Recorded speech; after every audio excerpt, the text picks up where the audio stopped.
Cheers to you all across the pond, across the states, whether you're in Las Vegas or along with us. We bring you into day 2 of the non-stop live watch-alongs here for all the wrestling from virtually Las Vegas, Nevada. This is Progress Wrestling, and welcome to Progress Las Vegas 2, Progress Chapter 193, and welcome to the pre-show conversation. Hello, everybody, and welcome back here once again into the Super Reliable Studios. You know what this is? I am, excuse me. The simple man, the simple brand, the voice for great for all things professional wrestling. Damn it. And my name is Noel Foster. Thank you all for tuning in, whether live or on demand. Please like, subscribe, comment, and tell a friend. You want to dictate the conversation, super chat, pay that patch as simple as that. You want to watch the show along with us live, become a subscriber today of Triller TV. It is available on Triller TV, starts 2 p.m. Eastern Standard Time, as we are just a little bit under 30 minutes away from the top of the hour before this great show begins. And here is tonight's card that we will be discussing in simple fashion. A 5-way dance with Emersyn J, Lena, Kross, Renee, Michelle, Shotzi Blackheart, and Mercedes Martinez. Mercedes Martinez, of course, on her retirement tour. Shotzi Blackheart, part of the first ever Super Strong Style 16 for the women. Of course, it's a single round elimination tournament. And the winner of that tournament will face, of course, the current Progress Women's Champion at Chapter 194. We also have Leo Rush versus Ethan Allen. This is also a part of the Super Strong Style 16 tournament. The Super Strong Style 16 tournament, by the way, has been an established tournament to determine number one contender to the Progress World Championship since 2016.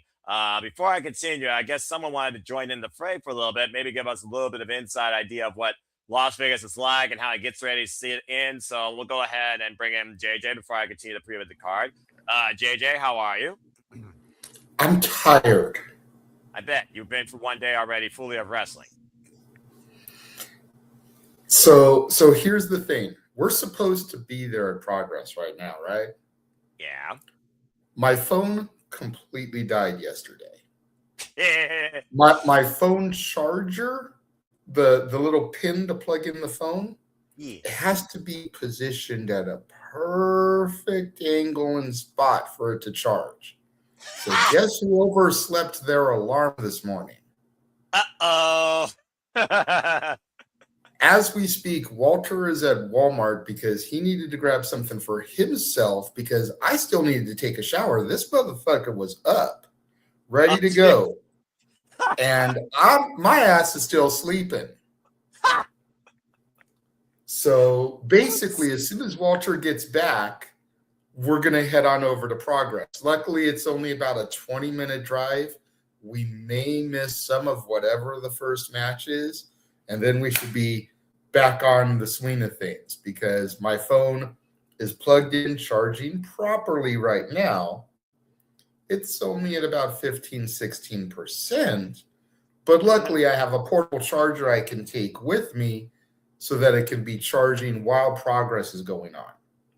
Good deal. I've also got my secondary phone that I always use when I edit all my content and everything.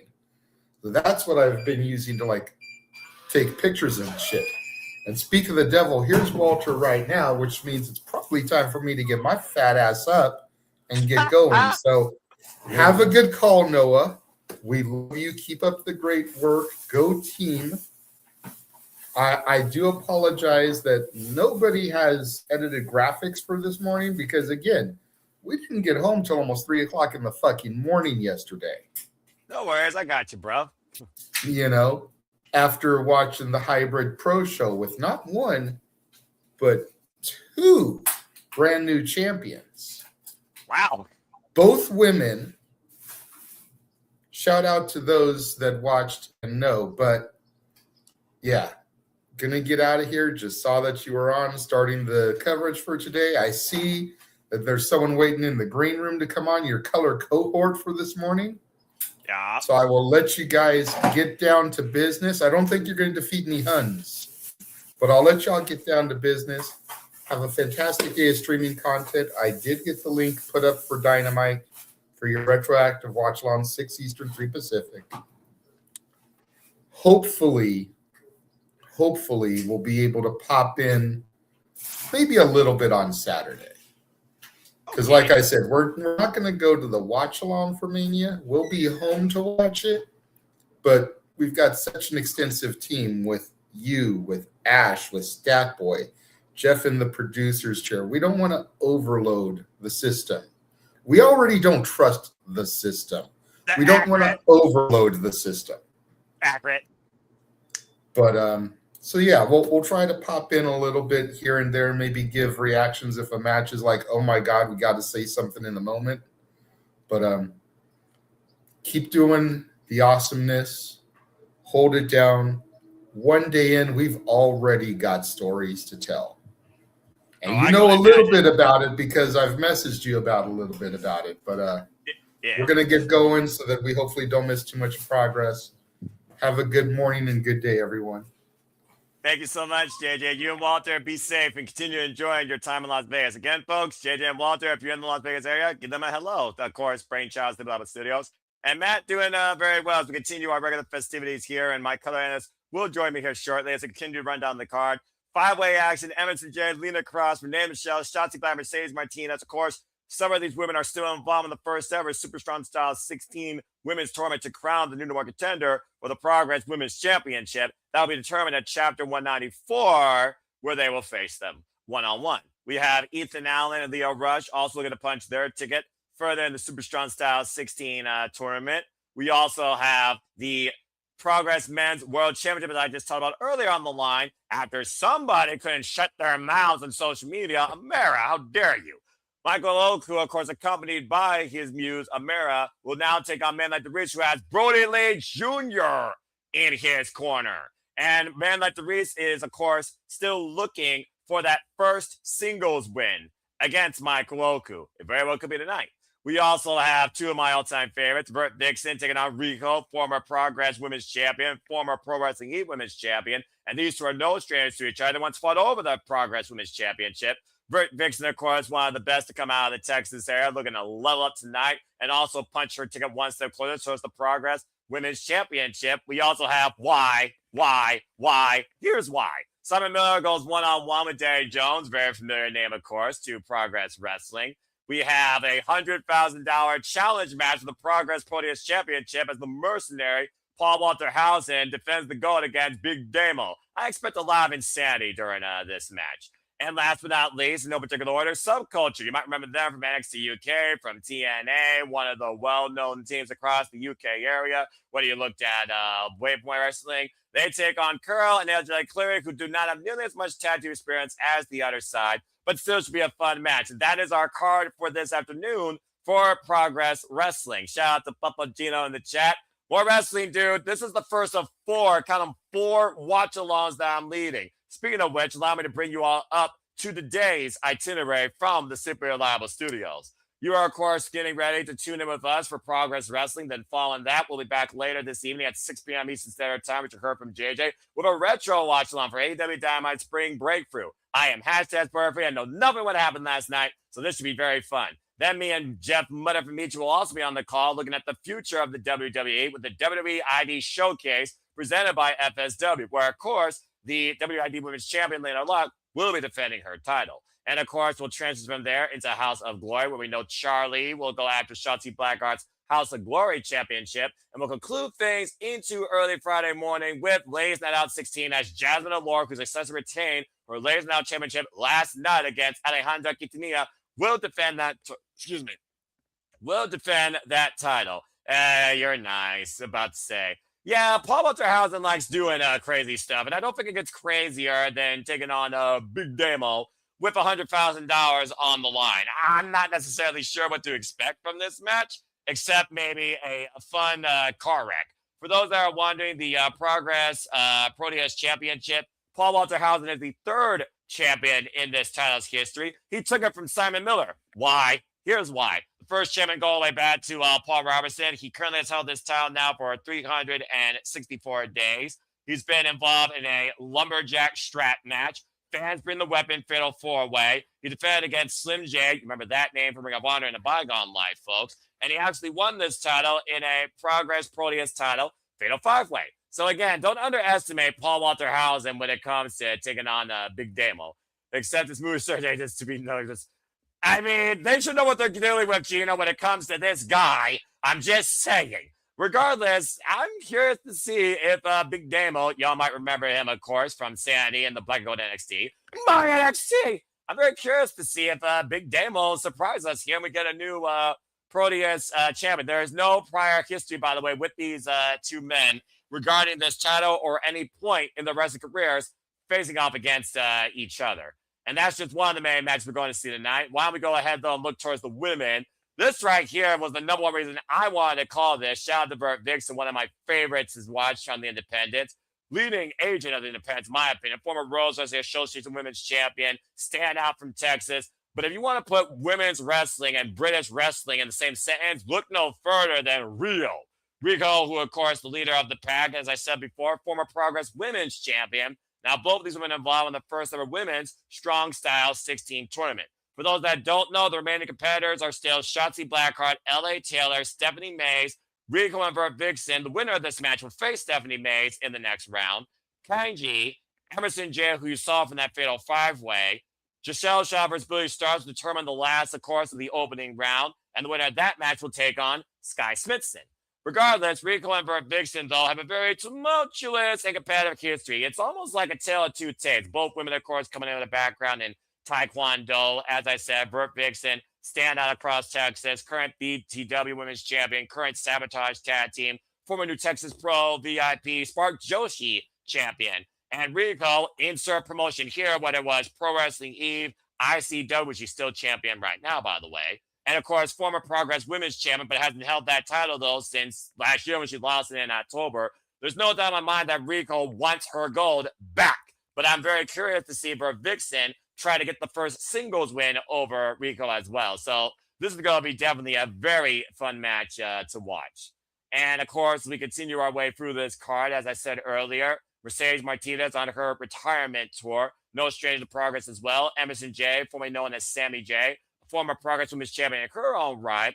Lena Krause looking to make her way through Progress Wrestling. It's the first time she's been here either. Renee Michelle, this will be her Progress debut. She's a standout, though, on the Independents, and Las Vegas might as well be Shotzi's ball pick considering how many shows that she's going to be a part of. Again, it's a fatal five-way match. First pinfall submission will win as Shotzi looks to prove a point against others in the Super Strong Style 16 with a big win tonight. So again, take your pick towards that one, folks. And again, my color analyst, James Hebert, will join me here shortly as we get ready for the show. We have 17 minutes and 10 seconds. I want to give a shout out, by the way, and a thank you to Polder Mania for all the great interaction we had with their talent and covering that show last night. Again, you can watch it on demand now on either Triller TV or Title Match Network. Shout out to Ed Laredo and everyone who did incredible work on that Ultimate Showcase last night. Really kicking off every show for the Las Vegas week. Again, Polder Mania. I look forward to next time we cover it. Again, go check out our watch along in demand. And shout out to those that tune into our watch along for Hybrid Wrestling, as you heard from JJ and Dragon Gate. Again, you saw the itinerary for the night. We'll be back here tomorrow, of course, covering all the GCW, Bloodsport, World of Lucha. Enjoy the spring break. I'll be back here tomorrow with you to cover American Dream 2026 from Stardom. And we also will conclude the day with Juggalo Championship Wrestling. Big O! Alex Crowley, of course, will probably be defending the JCW Women's Championship. And then, of course, we merge into WrestleMania weekend, where we will have more GCW, and you will have me, Ash, and Step Boy on the call for WrestleMania Vegas on both days, respectively. WrestleMania Saturday and WrestleMania Sunday. I'll also be bringing you more Japanese wrestling coverage with Spark Joshi prior to WrestleMania Sunday. And, of course, that will all culminate not only with predictions postponed with me and Papa Gino before the Monday Night Raw to WrestleMania, but the longest edition of Shenanigans with final thoughts in the entirety of WrestleMania week, hosted by me, once WrestleMania Sunday concludes. And that's everything that's ahead here at the Simple Level Studios. Again, we just get ready here about 15 minutes before we get to the show. So again, what has been your favorite things you've seen so far? Are you a fan of Progress Wrestling? Have you watched Progress Wrestling at some point? Do you recognize the names Pete Dunne, Tyler Bate, Trent Seven, Saxton Huxley? Just a few names you might remember from, I don't know, NXT UK. You're looking at their stomping grounds, so that we're coming for the first time ever to try to bring you more wrestling than ever this week, covering all the wrestling across all different promotions. So I hope that you all continue to enjoy. And again, please like, subscribe, comment, and tell a friend. And again, Gino, it's great to see you in the chat. Hope you had a great episode last night. Go follow Papa Gino's YouTube channel and go look at Major Push Wrestling, where last night they discussed both night 1 and night 2 of WrestleMania. And I look forward to being back on that forum with Papa Gino again here real soon. Let's go ahead and talk a little bit more about some of these other matches, shall we? Of course, we can't talk about Progress without talking about the Progress Men's World Championship. Now we play, as the king of the half crab likes to say. As I said earlier, Michael Oku has pretty much had a man like Dereiss's number. This is their first one-on-one encounter, of course, until May earlier this year in the Revolution Road first round. And they faced each other up and down the UK scene through Rev Pro and even Defy Wrestling. I don't know who changed that, or that changed by itself, but actually that works pretty darn better. That being said, that explains. That was me. I'm here. I have arrived. Yeah, well, let's just call it what it is. If you all been following Subculture Studios in its genesis, then you literally know what this is about. For the first time, I don't know how long, the OG commentary team is back. It's Noah Foster and James Hebert. James, how are you? I am good. I just got literally this. You want to know my fucking breakfast real quick to get myself energized? This. Go for it, bro. Goldfish and a fucking Pop-Tart strawberry. That's why I'm having breakfast. I don't figure that's as good as fish and chips, but I guess it'll do. But fish and chips. Yeah, Pop-Tart and chips, more like. You know, that smile's bad 40% of the time you remember Modern Marvels, but let's not get too far off the sub-tangent here. God. Another great show, How It's Made. James, of all the shows we're about to get to call, British Wrestling, Progress Wrestling for the first time ever. How you feel about this? I feel pretty good, man. We get to call some British strong style, if you will. I am looking forward especially to this match because you tell. Dude, man like Dereiss taking on Michael Oku. I mean, these two can freaking hoop. There was a couple times I have been exposed to Michael Oku in Forbidden Door matchups. Specifically, I think the last match he had was on a 0 hour of a Forbidden Door, and he really showed out and impressed the hell out of me. That's correct. We know how good Dereiss is. I mean, this guy, he is a future star waiting to happen in this industry. Keep your eye on this kid. There's a reason he's the Progress World Champion. There's a reason why Progress is so high on him, because he's that damn good at what he does. Sports entertaining package, he's got it. He knows how to do music, got that. Knows how to come out, liven up the crowd, got that. He can wrestle with the best of them. He's got that. He's the total package. And, you know, as much as I love Michael Oku, it's going to be a tough challenge for him, but I'm really looking forward to this match. I think this honestly has the potential to steal the whole Mania week, honestly, with these two. Man, the whole week, that's a high bar considering how much we still have to cover. But to your point, I like that perspective. And like you said, man like Dereiss has been the Progress champion now for 234 days after being the previous champion, Luke Jacobs. And you talk about him being one of the best in the business. He's hung and was able to defend this title against the likes of Leo Rush, Charlie Sterling, Robbie X, a very familiar name for those that watch New Japan Pro Wrestling, Buddy Hart, Brian Keefe, and even the crazy cycle of House of Glory, Charles Mason, when the House of Glory heavyweight and the Progress World titles were on the line at the same time. But like I said, when it comes to Michael Oku, now we play. This is the fourth time they're having a singles match together, and Man Like Dereiss has yet to beat Michael Oku. So Michael Oku actually has Man Like Dereiss's number. It's like I said, 1A and 1B when it comes to two of the best out of UK wrestling. And to your point about Michael Oku, a standout, of course, of Rev Pro, two-time Rev Pro, undisputed British heavyweight champion alongside his muse, Amira. Let's not also count the X Factor here in Man Like Dereiss's corner that was just added because somebody had to say something about young and Mrs. Hebert. Look who's in his corner, James. Yeah. Brody Lee Jr. Brody Lee Jr. going to be in the corner, Man Like Dereiss. I feel like this kid's been getting into it with damn near everybody, but that doesn't shock me. He's going to be in his very first singles wrestling bout against Joey Janela this Friday at Spring Break. And I guess he wants to see how the best does it in Man Like Dereiss. Can you freaking believe that? We saw this kid after his father, God rest his soul, passed away, in the crowd where MJF got slapped by this kid. Now he's about to have his first goddamn wrestling match. At what, 14 years old, they said? Yes, that's correct. What the fuck, man? Wrestling, man. Only in wrestling. Look, if one thing we've learned, and you don't even need to watch Japan to know it, you could literally become a wrestling standout to become a prodigy at any age, practically that's double digits, unless you literally try and start wrestling or get a fix on wrestling when you're 8 years old, like Izzy Moreno, who just won last night at Polar Mania. But Blake, you might want to watch out. But nonetheless, here, again, more often than not, these two have shared time through Rev Pro. But this is actually the first encounter in progress. So that might play, to your point, to man like Dereiss's advantage to finally get the better of the king of the Boston, the half crab.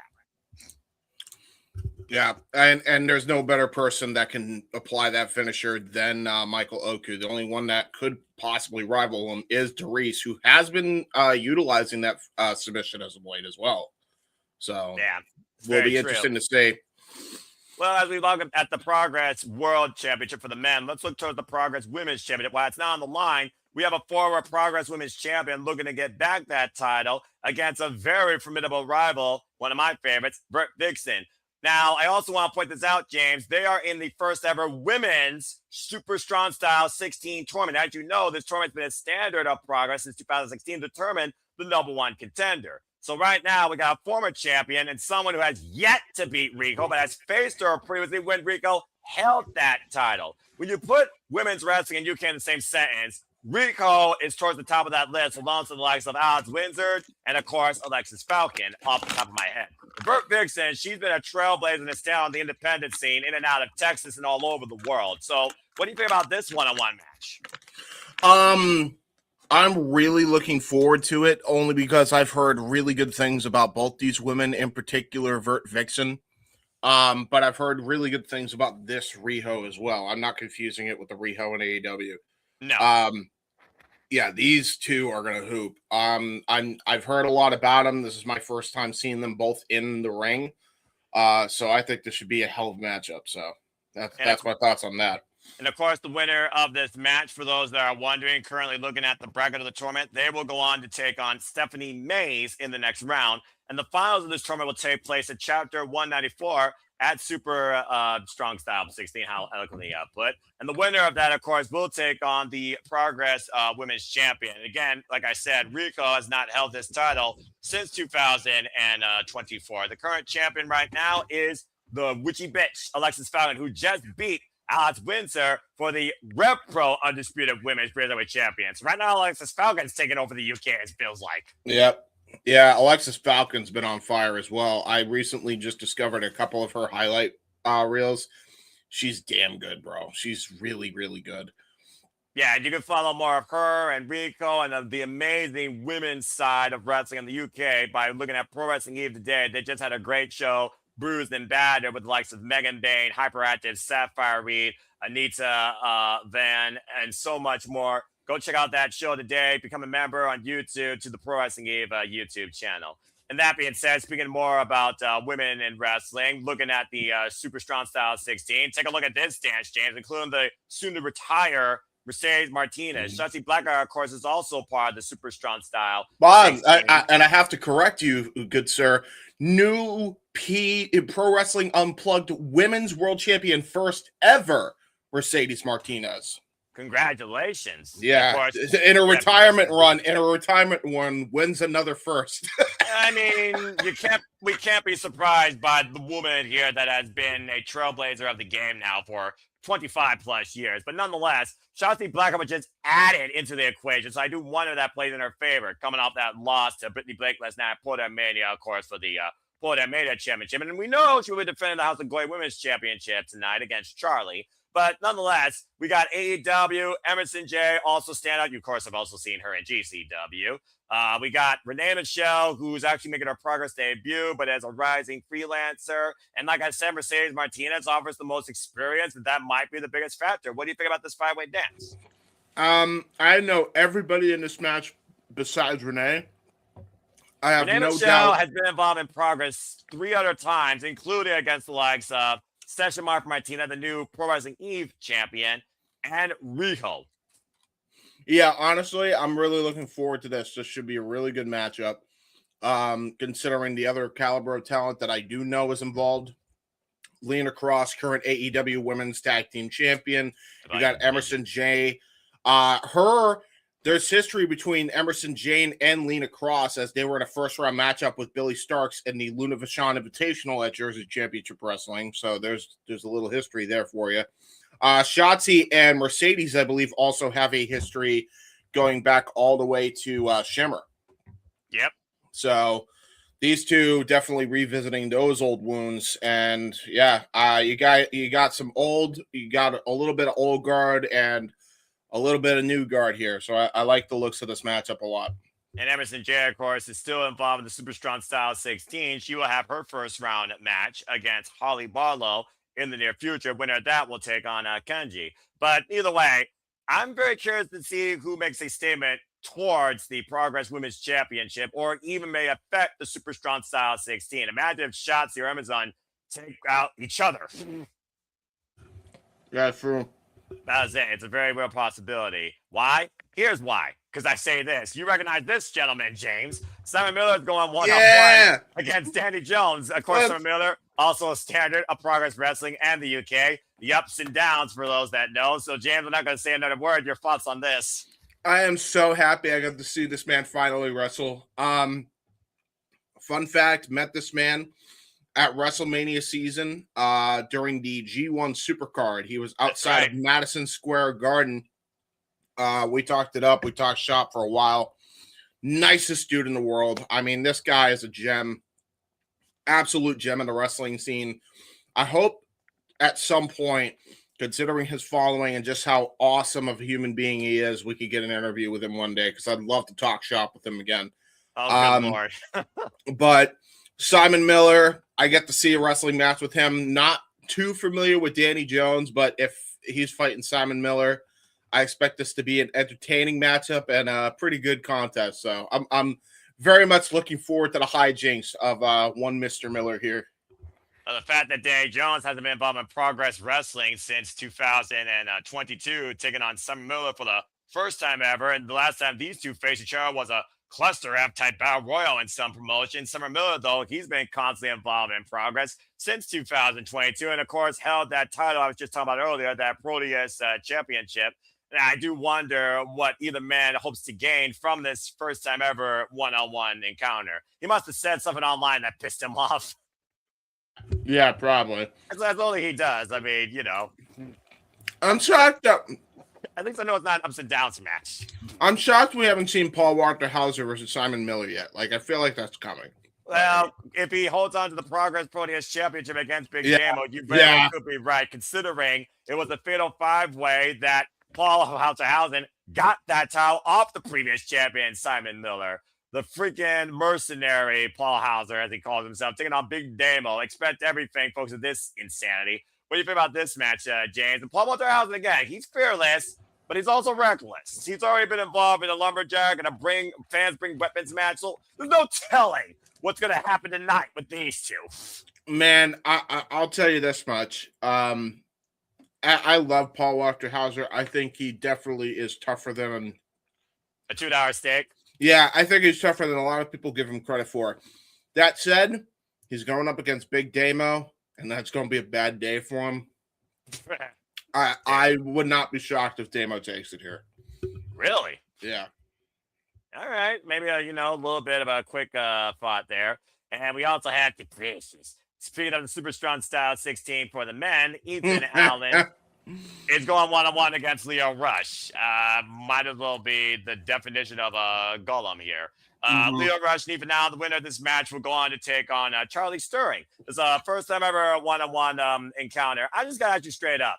What do you think about Lio Rush's change lately in his character, James? It's not necessarily the black heart. It's almost like someone possessed. And I don't know what he's necessarily possessed from, but what have you thought about Lio Rush's metamorphosis since coming back to wrestling? I think that this is a black heart in like a new form. I think this is final version Blackheart without the goo. I like it. I think it's a really good reinvention of himself. I think he definitely got people talking. I do not hate it. It's different, to say the least. If you're going up against Lio Rush, you have to be good at what you do. And considering that Ethan Allen's a champion, I expect that these two are going to have a banger. Well, as the countdown hits 0, let's go ahead and get into this banger because it's now time for Progress Chapter 193, Las Vegas 2. Let's freaking go, folks. The stream, of course, starting soon. If you're looking at the screen, I got a 2-minute and a 4-second timer on my end, James. And to your point, Ethan Allen is one half of the new Progress Tag Team Champions. They just took it off of Diamond Eyes, Connor Mills, and Nico Angelos. I'm looking at my notes here. For those that are wondering, I use 2 laptops. One is notes, and literally one is for streaming. And I basically do my research at least 5 hours ahead of the show. That being said, I'm very curious to see if Lio Rush leaves a lasting impression against Ethan Allen and surprises us making his way forward in the Super Strong Style 16. All right, so we got a minute and 30 seconds. Y'all want to watch along with us? We get ready for Progress Wrestling here. Yes, James? You're muted. Botch. Real quick, I am at 142. Oh, okay. So what pause wherever you're at. What the hell? It just reset on me. What the frick? I was at 120 and went up to 2 minutes. They must be really trying to make sure. Do we got everything in order? Okay, yeah. All right, well, just pause it wherever it is. Okay, well, either way, we'll just continue shooting the breeze. We still have one more match to talk about. I'm at a minute and 45 seconds. Let me know when you're at that. Speaking of one last match, and speaking of tag team matches, here is Subculture taking on It's a Beautiful Hype, Kuro and LJ Cleary. Kuro and LJ Cleary have not teamed nearly as long. Yes. You can unpause. It reset on me too. Never mind. Continue.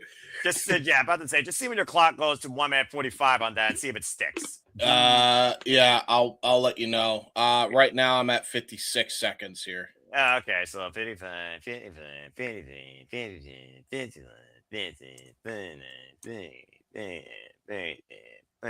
Okay, there we go. We should be good now, unless it's recessing us again, but we should be fine. Technical difficulties, as always, the main Triller TV. What are you going to do? But anyway, James, we followed Subculture through all across the pond, whether it was NXT UK, whether it was TNA, whether it was, I think, their own promotion, I believe it's called Crash Wrestling. Yeah, they're really good. Big opportunity, though, Subculture. Mark Andrews, you put Mark Andrews and Progress Wrestling in the same sentence, he's probably been there since chapter 1. So. Yeah, man, he's the heart and soul of this. He's the heart and soul of this brand, 100%, no doubt about it. Really looking forward to this one. I think this is going to be a really good tag match. I'm not sure about It's a Beautiful Hype. No idea who a Beautiful Hype is, but I'll say that. If you're fighting Subculture, you're damn good at what you do in the ring, and we know Progress does not have slouches in the middle of that ring. So, hell no. And of course, Mark Andrews was part of the first ever tag team champions, FSU, with Eddie Dennis. So again, and thinking about the launch of history with him and the Mod Father, another Wingo Star, Flash Morgan Webster, the man of 3 names, it's hard to argue against Subculture in this match. Yeah, I agree. I don't think there's going to be there's much in the way of defeat there. I think it's going to be Subculture all the way. But hey, I thought that about a lot of matches, and then there was a lot of upsets on the last 2 cards. But we shall see how it goes here as we get ready. SoCal Val is in the ring. All right, I'll let you know when I see that. As Progress Wrestling just counted down me. 3, 2, 1. Let's freaking go inside the horseshoe and see what's about to happen here, shall we?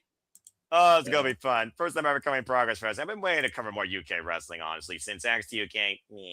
But then again, for what it did to the UK scene, maybe it was for the best. Yeah, really. The sad state of affairs, considering all the potential there. And again, ICW is still a thing. And so ICW was the only one that pretty much survived. As we got a little cold opener here. This is energy, emotion, passion. And again, folks, use the hashtag Progress Wrestling to be part of the conversation.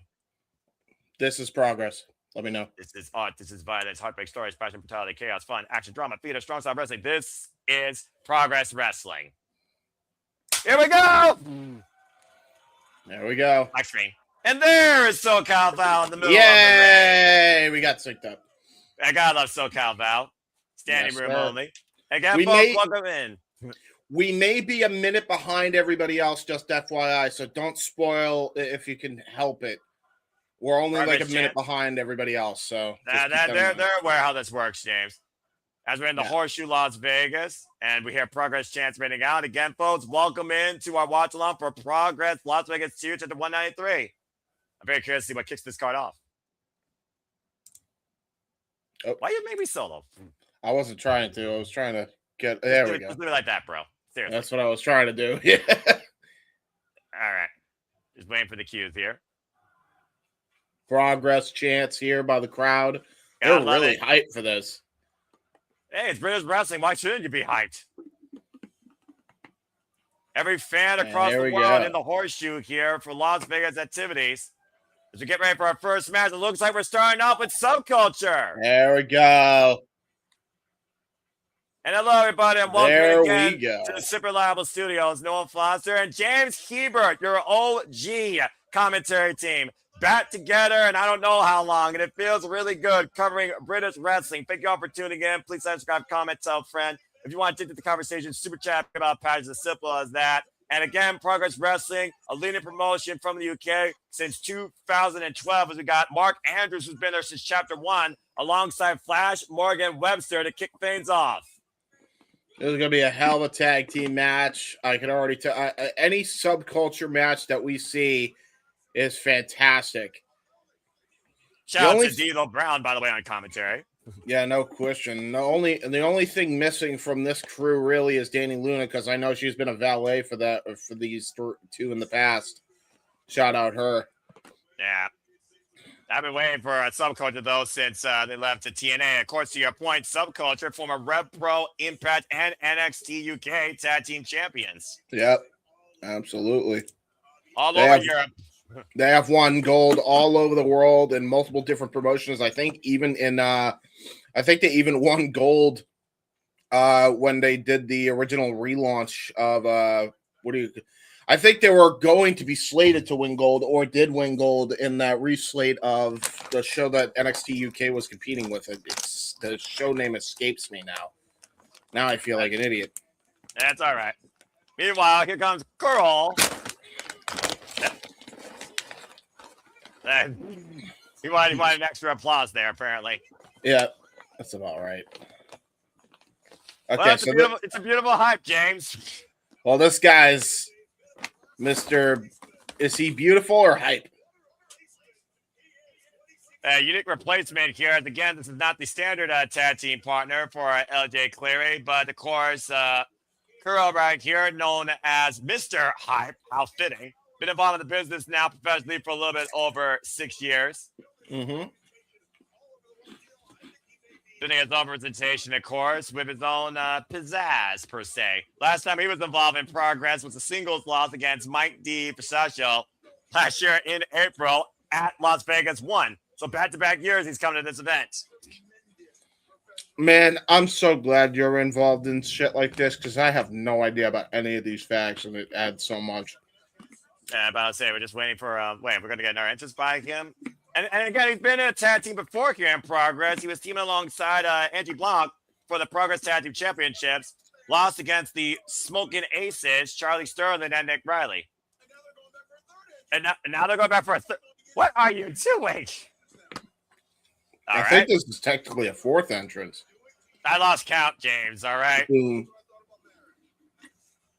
Well, hopefully these damn stairs are reinforced. I don't know if you saw what happened at Dragon Gate with that nasty gash on the leg of Alec Price, because those steps fucking went down. That was rough.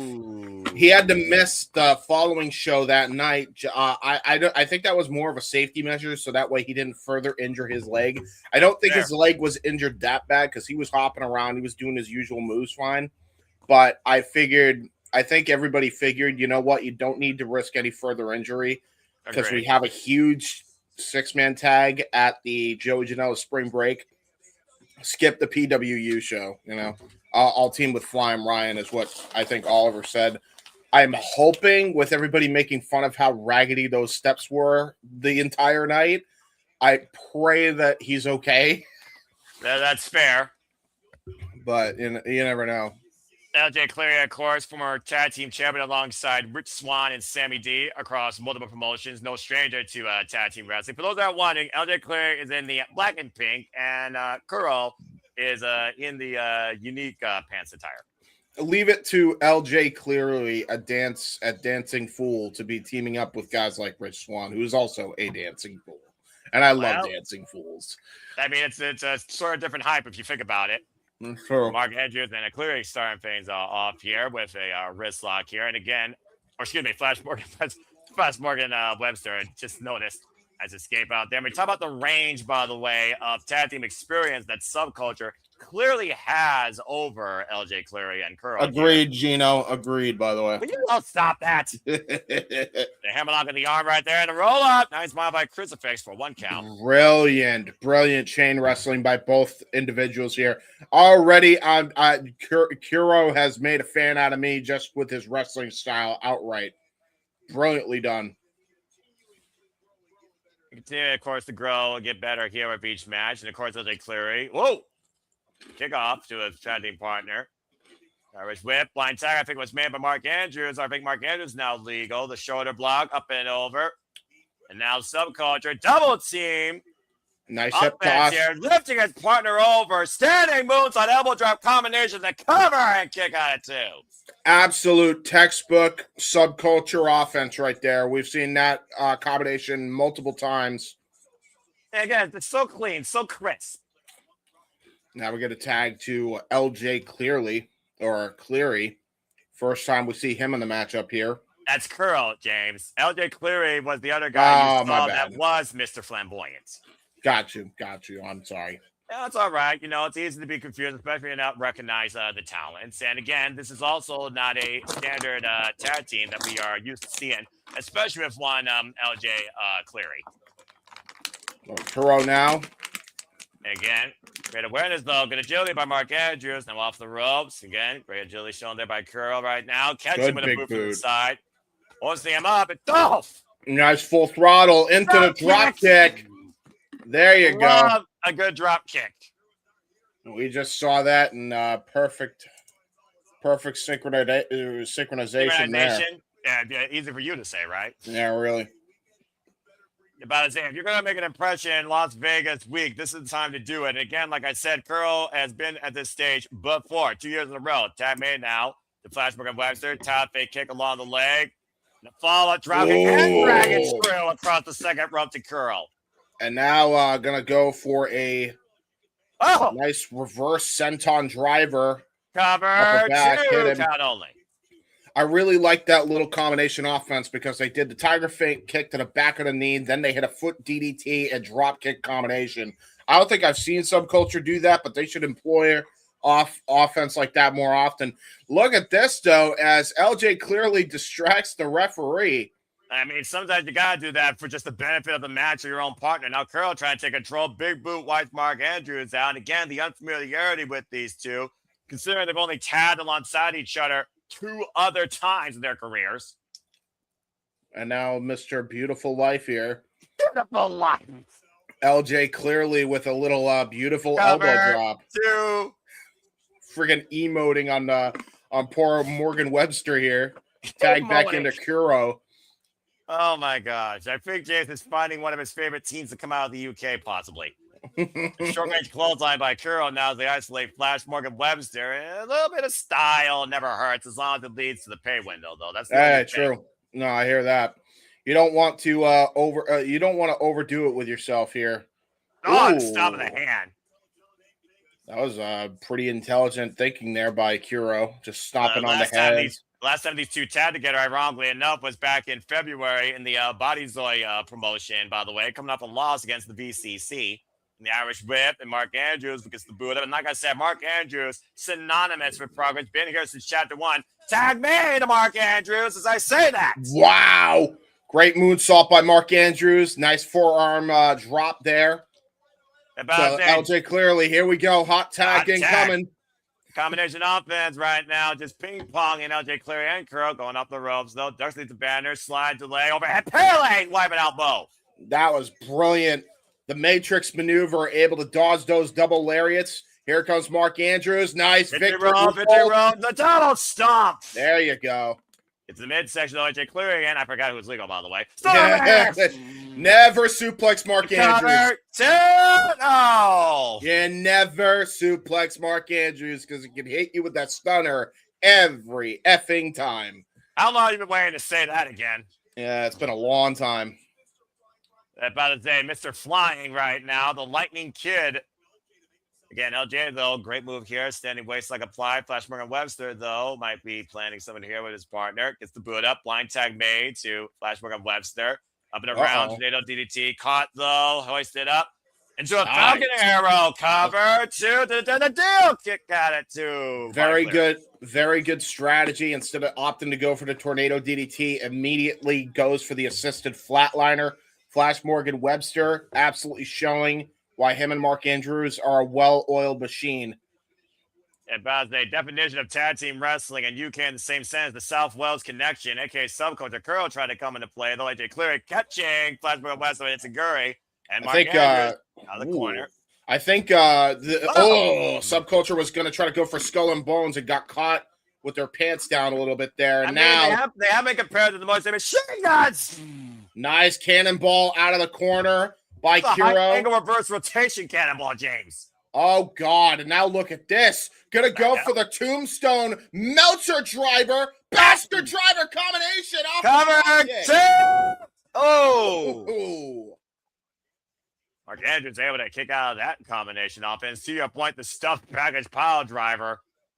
Yeah, it was a drop kick to the lower spine into the bastard driver by Kuro. Look at this again. Right to the spine, then right to the neck, just completely compressing that spine, possibly maybe even incapacitated the Lightning Kid, to your point. And Mark Andrews right now trying to recover here. Chronology clear once again, going for the double team. Hoisted up and over. Flash Morgan eliminated partner. Now all four men just teeing off here. Yeah, here we go. We got a bit of a Donnybrook here. How fitting, considering we're talking about progress. All four men in the ring right now. Both men caught the boot. Itaguri, combination offense, clearing and Kuro, swinging a miss. Now Flash Morgan Webster, Subculture. Do action here. Oh, gosh! They're taking a page out of their old rivals' British Strong Styles playbook with that one. Ooh! They clear, taking advantage of miscommunication. Rising knee strike, punk kick by Kuro. Ross Flash Morgan Webster, Mark Andrews, action fast and furious. Business game. Caught this time into a kick. Double super kick. But it's a beautiful hype. They just caught him in midair when he was in mid-Pele formation. Are you kidding me? Holy shit. It's a beautiful hype indeed and a beautiful transition. Now LJ clearly looking for someone big up the second. Oh no! Caught his partner! That was not good. Rolling blockbuster completely backfires. And now, big boot! Combination. Yeah, that's gotta be it. That's gotta be. Subculture with the win. Yeah, that was a huge finish for Subculture. Bro kick, Poison Rana combination gets the win for South Wales Subculture in progress. Yeah, that was more than for Subculture to get the win here tonight against a very hyped up duo for a first time attacking count. Take a look at the replay of this finisher, James. Jeez. Such a good finish. Very nicely executed. The extra motivation, the extra rotation with that kick. Double impact to the head and face. Well done by Flash Morgan Webster and Mark Andrews. Yeah, the thing about what just happened there with It's a Beautiful Hype is when you're in mid-air like that, mid-rotation, you just go for it regardless. Because if you don't go for it, you risk injury. So at that point, you don't even know, and everything's a blur when you try to go for a maneuver like that. So that's probably what happened to poor It's a Beautiful Hype there. Humongous miscommunication that probably cost him in the end there. Still, great win for Subculture. I'm sure it's not the last time we'll see them on the strip. I hope not. I hope that's not the last time we see them in the Collective and GCW period. I would love to see them versus YDNP. God, book that match, please. Well, again, you never know. And, of course, we continue here. Progress Wrestling, bringing back, as we talked about earlier, one of the most prolific standards of their company, the Super Strong Style 16. 32 competitors, only one winner. The first round match is taking place all over the world. And, of course, the winner of this match, 8 from each tournament, by the way, bowed out in iconic moments in the ballroom. This is one of the most historic running tournaments, of course, in the UK, the Super Strong Style 16, as you see there. You can watch it more on March 24th. You go to SoCal for our next match. There's a name I have not heard in a while, In the Ring. Yeah, really. By the way, just for simplicity's sake, you might want to remove on the images the match that we just did. That way we don't. Oh yeah, I always do that. Yeah. Let's go to our next match. What we got? Continuing moving forward here at GCW Collective, live from the Horseshoe as you are watching along with us at Studios, and you are watching this show with us as well, supporting programs for Trailer TV. And it looks like, James. Oh boy. Why? Here's why. The man, Simon Miller. From London, England. With the ups and downs for anything in wrestling, indeed, is Simon Miller. A former Progress Proteus champion, as I pointed out earlier, and former UPW heavyweight champion and PWC internet champion, something you know a thing or two about, James. Yes.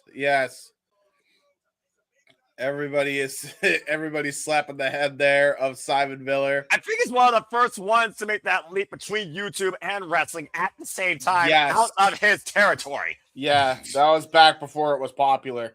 Right, everyone was doing it. He's literally the inverse of what YouTube he is YouTube. Actually, no, it's not inverse. He is the original. He is the OG YouTuber turned wrestler.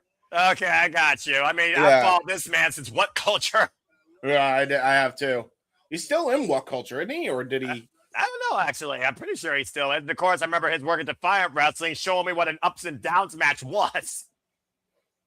Oh, man, I'm looking forward to this, though. I think this is the first time ever I'm actually calling a Simon Miller match with you. Yeah, this is awesome. Dude, this is meta as hell. What do you think Simon Miller's thinking right now? There's YouTubers that are calling my match, and I used to be a YouTuber. Do we have to give him an up?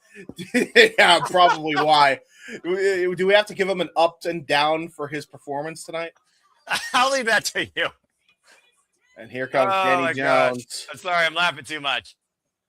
And now Danny Jones, yeah, he's trash talking the crowd. He's definitely not happy. Simon said something. Well, I mean, to be fair, Simon Miller has always been a guy that's always been at the forefront of conversation. But Danny Jones, current tag team champion with Brendan White, former WXW tag team champion, a tag 24/7 champion. And they have not met each other since a battle royale several years ago. Was it the WCPW battle royal where Martin Kirby won the title? I feel like I remember seeing that. That was ages ago. Well, WCPW was also ages ago, to be fair. Yeah, because Martin Kirby won the title on that, and I remember that. Martin Kirby, there's the name. Yeah, Martin. Man, I wish we could see Martin. It was Kirby. PWC All or Nothing in 2024, the Undisputed King of Chaos title, Chaos Rumble, and Danny Jones won that night. Yeah, where he wasn't a part of that.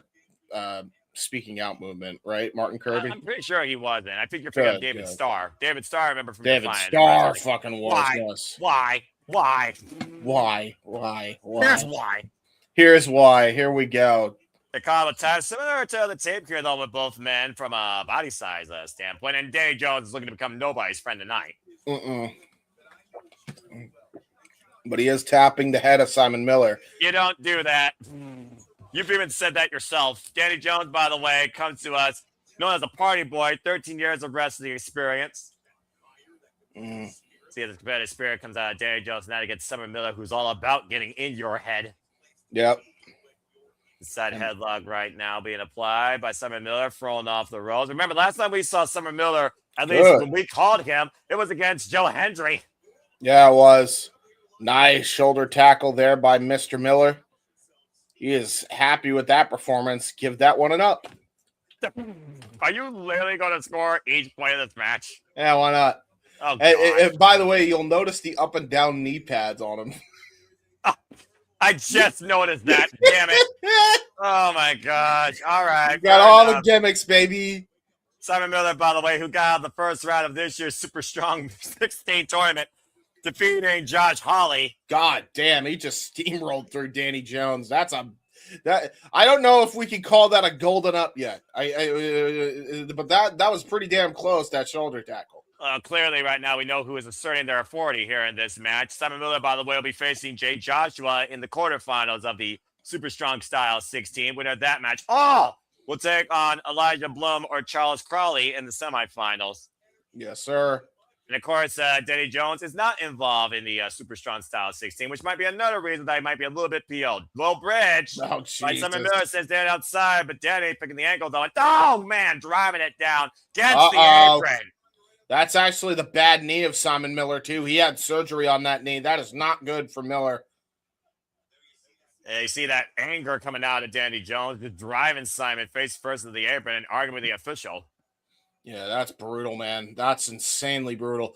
I'll say this much: that's not good for Simon Miller. All jokes aside, while it is a down for him right now, his leg, legitimately, he had an operation not too long ago. He had a knee injury, and that was the knee that Danny Jones was working on. That was a pinpoint target for him. I imagine, though, Danny Jones getting a whole different viral moment at the expense of Simon Miller tonight as he looks to crush the hand. Simon Miller able to get his hand out from underneath his foot. Danny Jones, one half, by the way, of the Greedy Souls in Progress Tag Team Division alongside Brendan White. Yeah. So I'm trying to stop this momentum of anger by Danny Jones here. Dude, like I said, Danny Jones has not been involved in Progress since October 2022. Dude, the fact that there are so many people that are still here for wrestling this early in the morning, because keep in mind, it's like just becoming like afternoon time. Cover to your point, one count. Like, I'm shocked there's this many people here. Look, James, at the end of the day, it's wrestling week. It's WrestleMania week. You don't figure about time during this. You figure about just enjoying this passion that we are crazy enough and futz enough to go live or cover. It doesn't matter what time it is. You got every promotion on the planet practically there in the city of sin. Yeah, it's valid. Very valid, good sir. And right now, Simon Miller trying to get back up to his feet. Open pawn strike. Danny Jones on face. Knife edge chop takes Simon Miller down. Well, that's a hell of a down for Simon Miller as he's just getting face raked here by Danny Jones, who's just doing a number on him. Well, I mean, think about what Danny Jones is trying to prove. I mean, this guy who's been all over the world wrestling here, and now he's taking on, proverbially, like you said, a YouTuber. He might think this is underneath him. Yep. Speaking of British wrestling scenes, if you would like to follow our fellow British man for Light the Fuse and Wrestling with Tism, the Nick Soap Dish, you can catch his show every Wednesday, AEW Dynamite's Light the Fuse on X, with his cohort, the WrestleFish. Go check out the Fish and Dish Connection on the X. Looking for the backslide, Paul Danny Jones, the cover, shoulders down, and a 2 count. And stay tuned for our retro watch along of AEW Dynamite Spring Break for tonight. Cover, lateral press, and a 2 count, 6 p.m. Eastern Standard Time. We take a little bit of a reprieve after the conclusion of Progress Wrestling. Keeping you in tune with all the wrestling. 5 different watch alongs this day alone, folks. Yes, guys. There's a lot going on. By the way, is there anything conflicting with you doing it at that time or no? Nope, that's why I chose it. Okay, I'm going to watch it with you then because honestly, you're going to get an impromptu one more call with me and him then because I don't know what happens yet, but I have a funny feeling I think I know what's about to happen. Well, you'll know that. Here's the thing, James. Jeff motherfucking Meacham's also going to be on the call too. Oh, fantastic! Okay, yay! The original 3. We got to do it then. Yeah, I got to be on there. It's what started the Jeff Meacham Never Multiverse with me after Turning Point, so it only makes sense. It only makes sense. The schoolboy roll up. Roll up. Gets a 2 count. Almost caught Danny Jones off guard there. As again, we're calling a wrestling match here. And a boom ass. Nice back suplex by Mr. Miller. And Simon Miller right now trying to get back up on his feet and back on track in this match. Big splash in the corner, up in the fireman's carry. Samoan drop by Simon Miller. And a cover holding the far leg. He hit the shell shock, baby. I know what that is because I've seen Simon Miller. He always put over right back. That right there is a golden up. He hit the shell shock and the straps are down, baby. Is he going to finish it? Here it comes. Wait a minute. No, Jayne Jones got Oh, hooked. dude. Touchdown. Has it done that deal? No. Tried to go for the Goldberg spear, channeling all the bald energy, all the baldness. And right now, just ramming his elbow in the back of the head of Summer Miller. Danny Jones thought he had it there. Yeah, he did. Though by Danny Jones.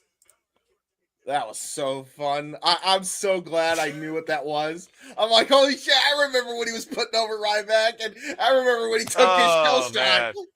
I knew you were going to have a moment or two during this match. Now, Danny Jones, though. Whoa!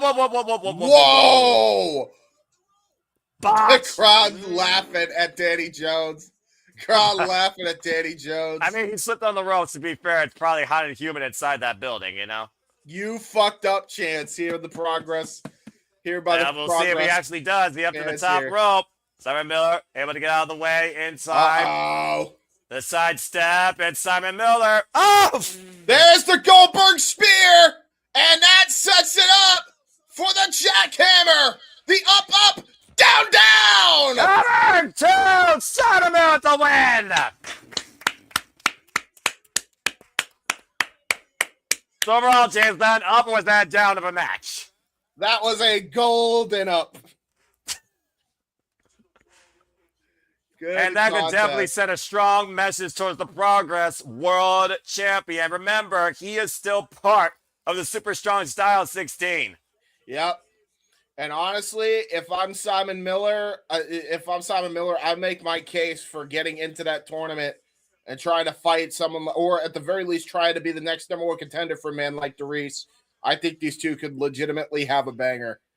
Well, remember, James, if he gets through that tournament, he will face the Progress World Champion no matter what, and it could be a man like Dereiss, or it could be Michael Oku, depending on what happens in that match still to come tonight.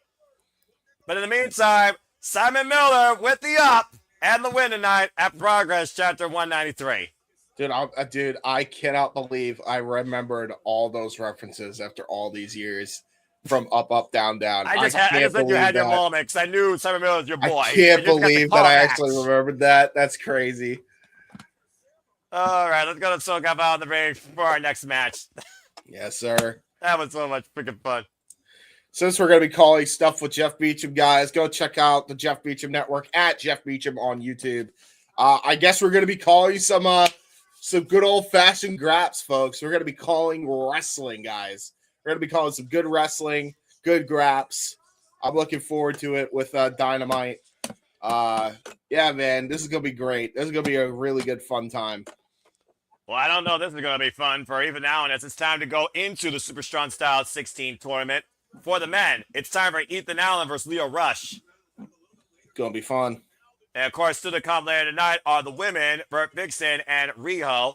As Ethan Allen, one half of the current Progress Tag Team Champions, newly won that title, by the way, alongside his partner, Luke Jacobs, former Progress World Champion in his own right, who, might I add, lost the Progress World Championship to a man like Dereiss. The Young Guns, though, are looking to once again hone in on their artillery and regain the World Championship, as Ethan Allen looks to take one step closer in this year's Super Strong Style 16 tournament.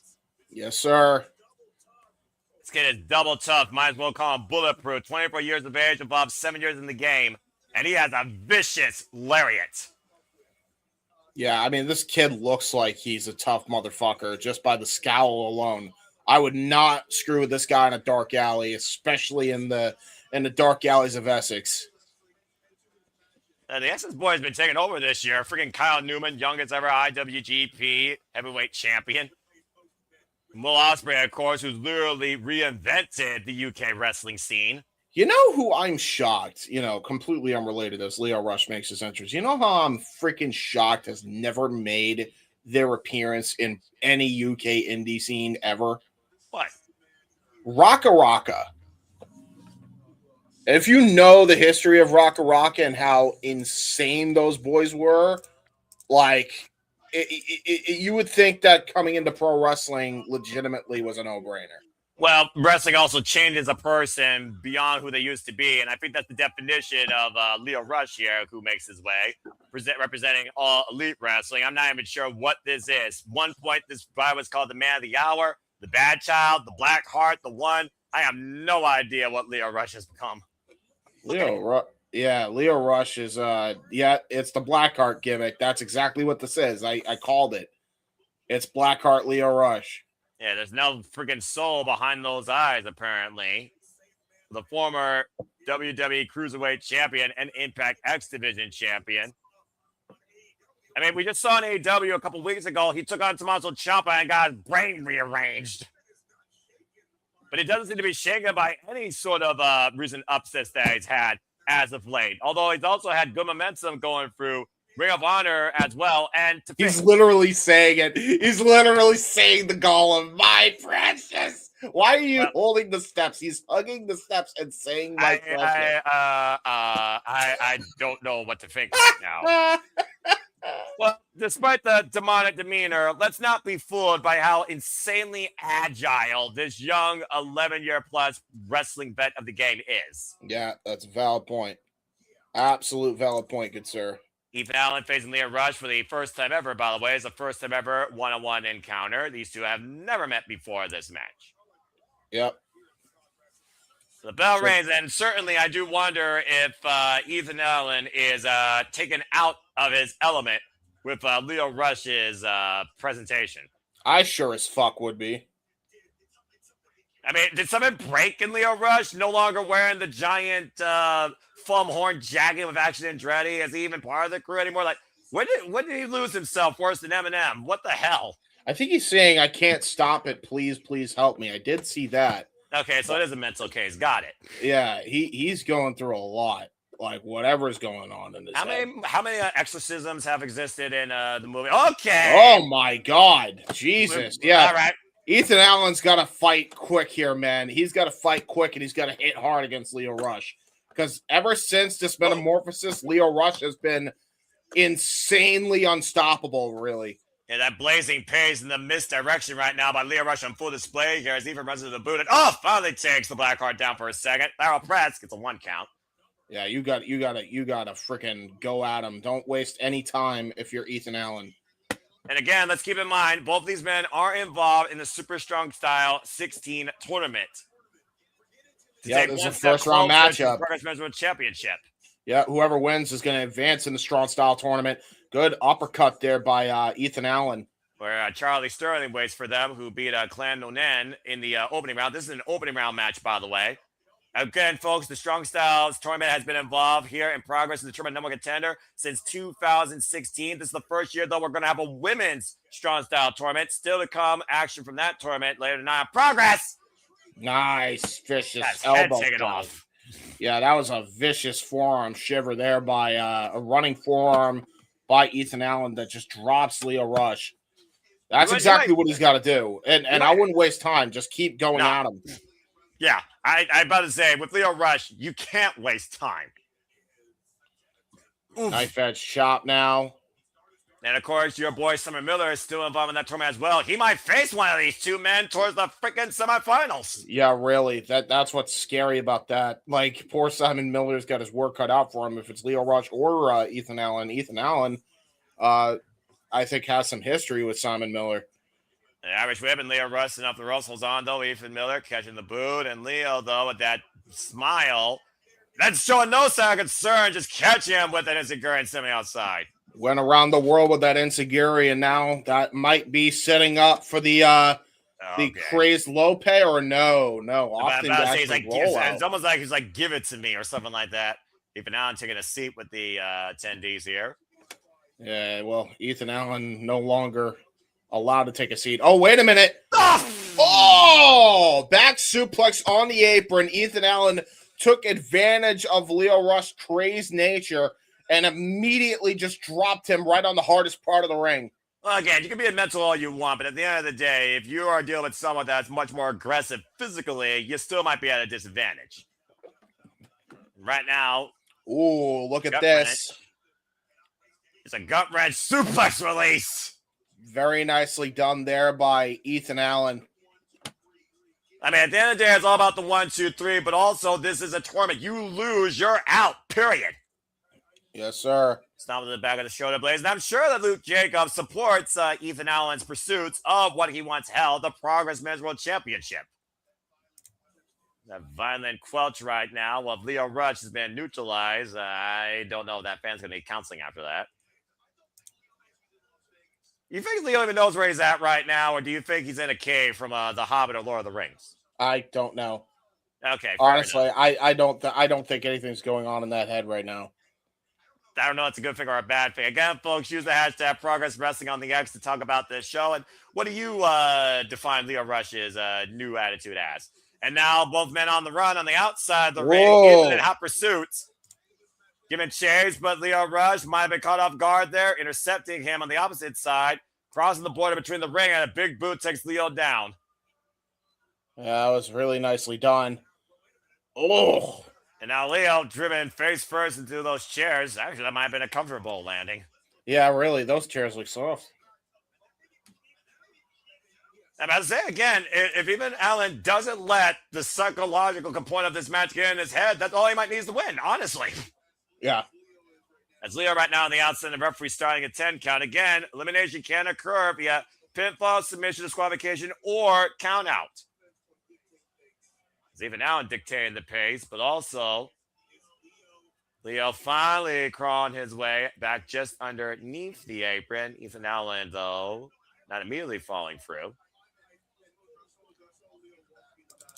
Ethan Allen, by the way, as I said, current Progress Tag Team Champion, former Red Pro Undisputed British Tag Team Champion. He has been nothing but a tag team specialist his entire career alongside Luke Jacobs as the Young Guns. There's a cover now by Ethan. Gets a 2 count. Yeah, and immediately just goes for vicious headlock here, almost like a bulldog choke of sorts.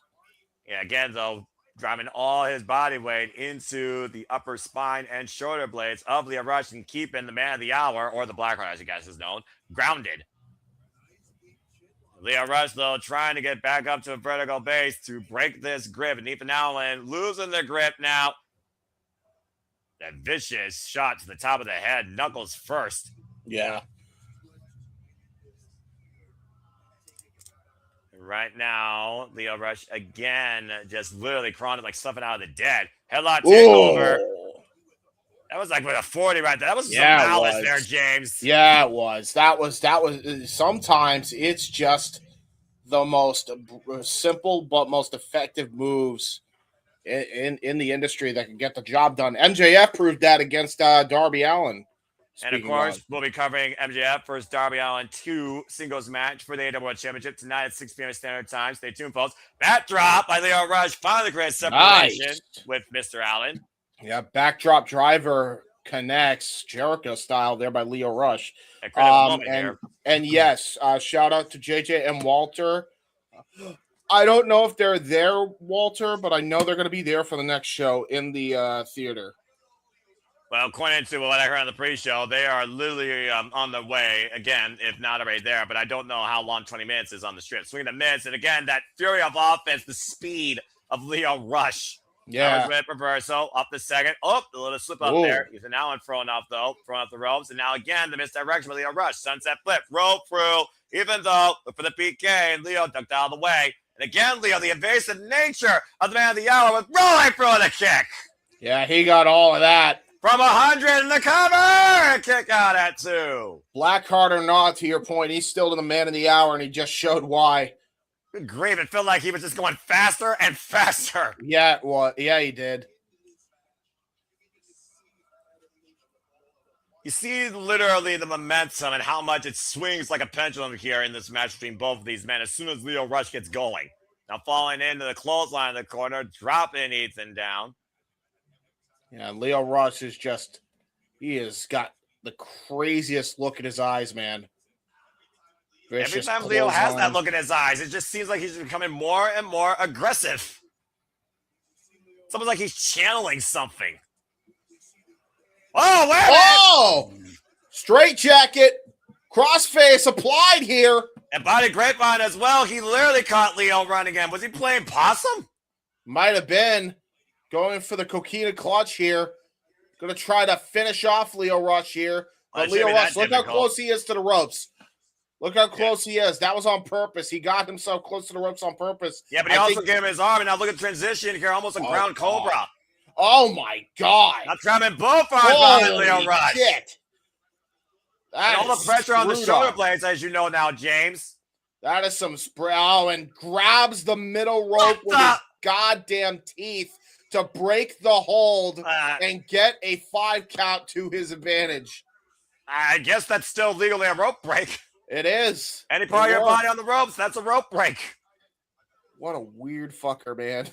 I've seen middle finger. I've seen literally a toe. I've not seen the grip of bite that Leo had on that rope. Nice face wash there by Ethan Allen, then follows another face wash. And he literally put his face right in between the middle rope, and that's a steel cable, folks. Oh, the Leo gets out of the way, though, and Ethan got tied up now on the second rope. Now Leo trying to get advantage. Caught with a kick again, though. Great agility being shown here by Ethan. Leo, though, handspring kick.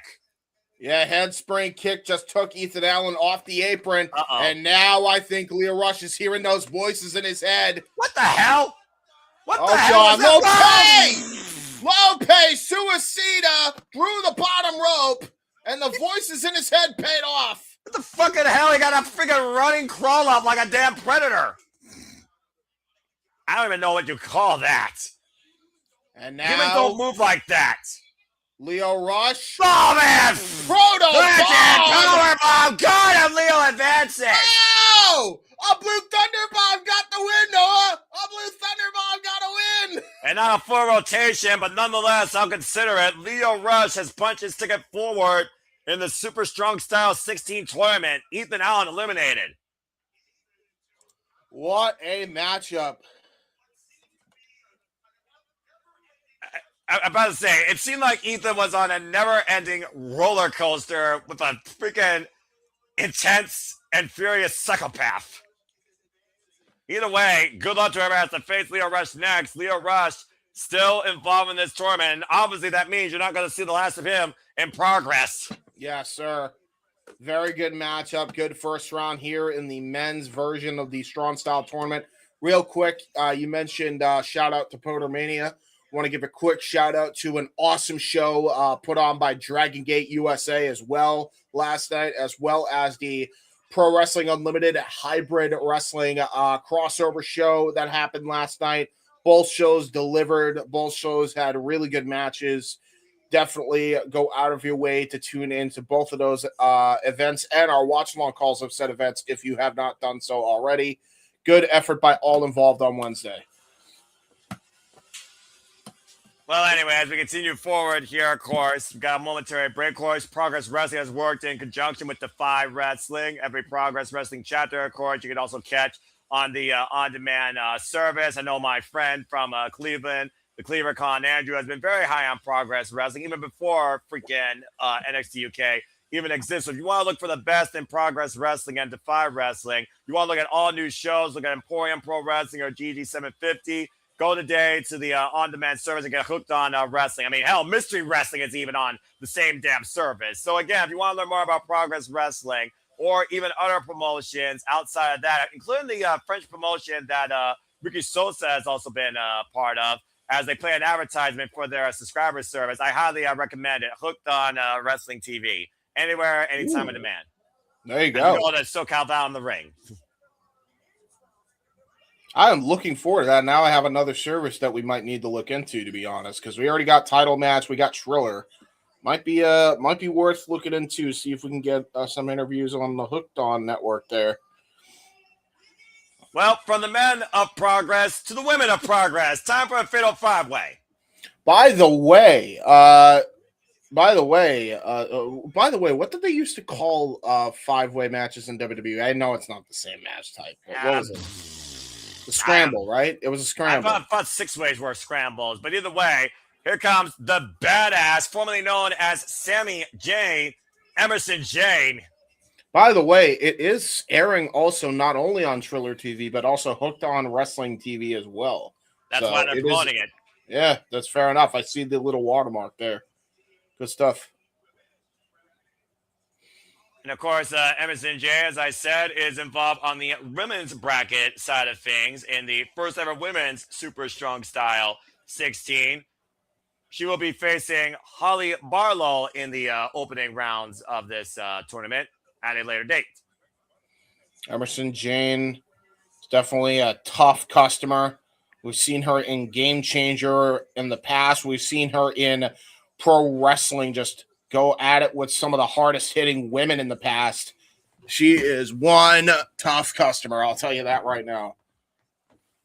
And of course, she is still looking for her first Progress Women's Championship. Oh my, Renee Michelle looking elegant. Control yourself, James. I know who I'm dealing with here, but seriously, Renee Michelle, as I said, a freelancer, 13 years plus in the game, coming to us from the Washington area, looking to make a name for herself now in that was a weird advertisement. That was weird. Like, has already been involved in Progress against Session Mark Martina, LA Taylor, and former Progress Women's Champion Rhio. Well, I like what I've seen so far out of Renee Michelle, and she hadn't even wrestled yet. So there you go. Oh, damn it, James! You freaking idiot.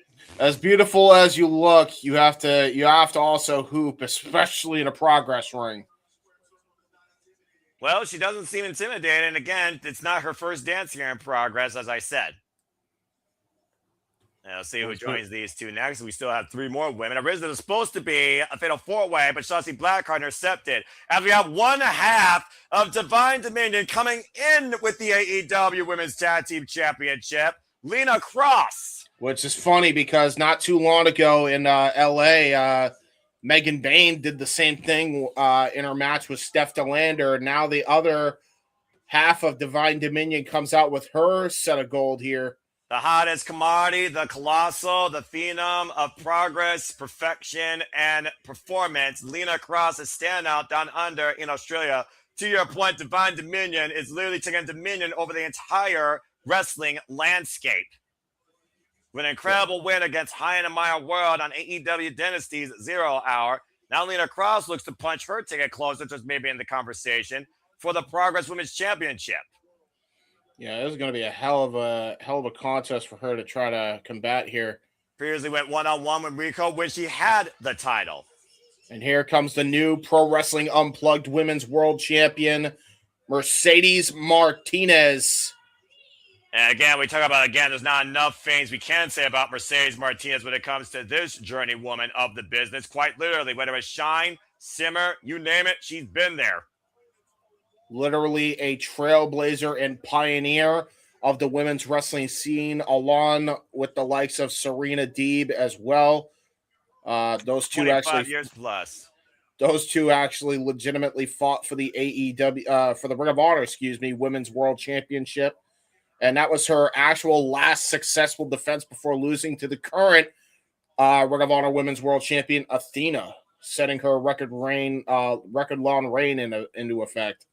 Yeah, the longest reigning Ring of Honor champion, period, Ring of Honor history. And of course, we'll see that title defended at Supercard Bond. We'll cover it next month as we go from the Latina sensation to the final pair of this match. Get ballsy, because here comes Shotzi Blackheart.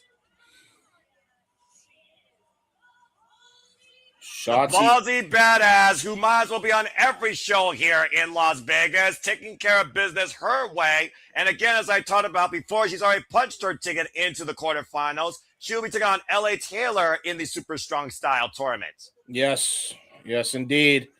There's history as well between, Shotzi and Mercedes, but I mentioned that Mercedes had a rivalry with Athena. Fun fact here, Athena and Shotzi used to be NXT Women's Tag Team Champions once upon a time during the black and gold era of NXT, literally at the tail end of that. My NXT! NXT. Our NXT for sure. So Shotzi has teamed up with the best of them. She's wrestled against the best of them. There was history between Mercedes and Shotzi. There's history recently with Emersyn J and Lena Kross from the Luna Vachon Invitational in Jersey Championship Wrestling. So there's going to be the only odd woman out that doesn't have history, I feel like, is Renee Michelle with any of these women. Well, nonetheless, all these women are looking to make a point here in progress. Emersyn J just shotgun drop, gets Shotzi back to hell. Now we got Mercedes Martinez and Lena Kross with Jay and Michelle. That's the strand for the Stormberg drops. And no! Both and Shotzi went up in the V on Mercedes Martinez and Lena Kross. I think originally it was going to be suplexes. Because of the low blows, it turned into a gourd buster. Damn.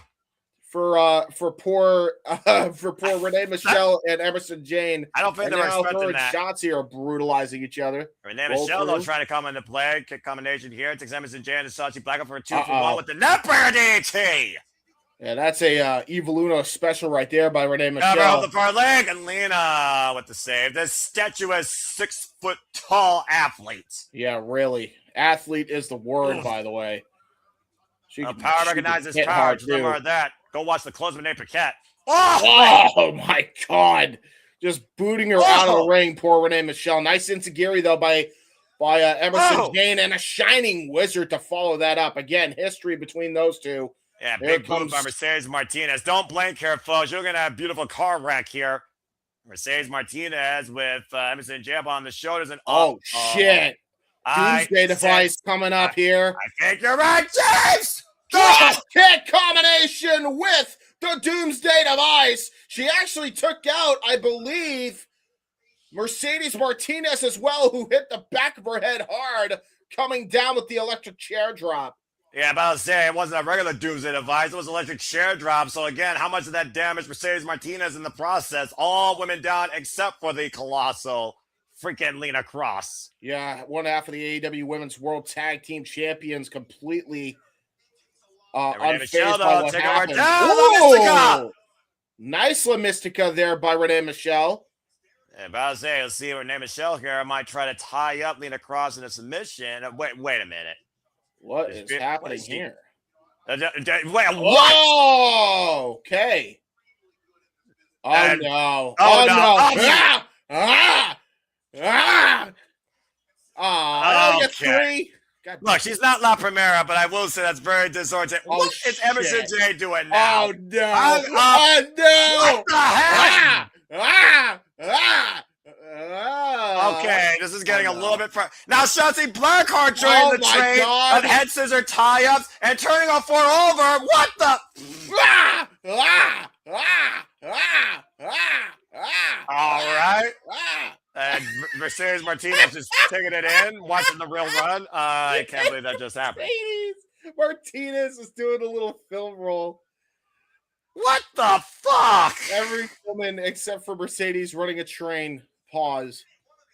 But the butt DDT apparently was very disorientating for 3 of these women. Mercedes Martinez, smart woman in the room. Now scrap against Lena Kross. No, I can't believe the fuck I just saw that. Yep. That happened. Yeah, that just happened. Walter had his moment. Oh, man. Deadlift German by Lena Kross, Mercedes Martinez. And Lena right now is not playing. Jeez. Holding up her name with that accordion. By the way. And hold that oh my God. Lena is setting everybody for the ride. Yeah, she is. And now look at that. Shotzi Blackheart trying to go for a lariat. Oh my God. Drilling suplex after suplex after suplex. Emersyn Jayne up and over on her face. Back elbow. By the way, shout out to the near 100 people. Shout out to the near 100 people watching us on all the platforms. That shocks me. Lum blower. That figure, by the way, for Renee that Michelle. A front thrust by Emersyn Jayne. Inaugural Eve Women's Champion. Moving down with a driver, 2, and kick out. That was close. That was a close one. Emersyn Jayne, once known in a previous life as Semi J. Of course, lost the title to Charlie Morgan, the first ever Wrestle Queendom in Pro Wrestling history. And again, like I said, a standout of the UK scene. Got the double knees across Renee Michelle's. We've got 2 women right now. Just stomps over her. Well, you had a moment, James. More than one moment in this match already. Yeah. And now Emersyn Jayne.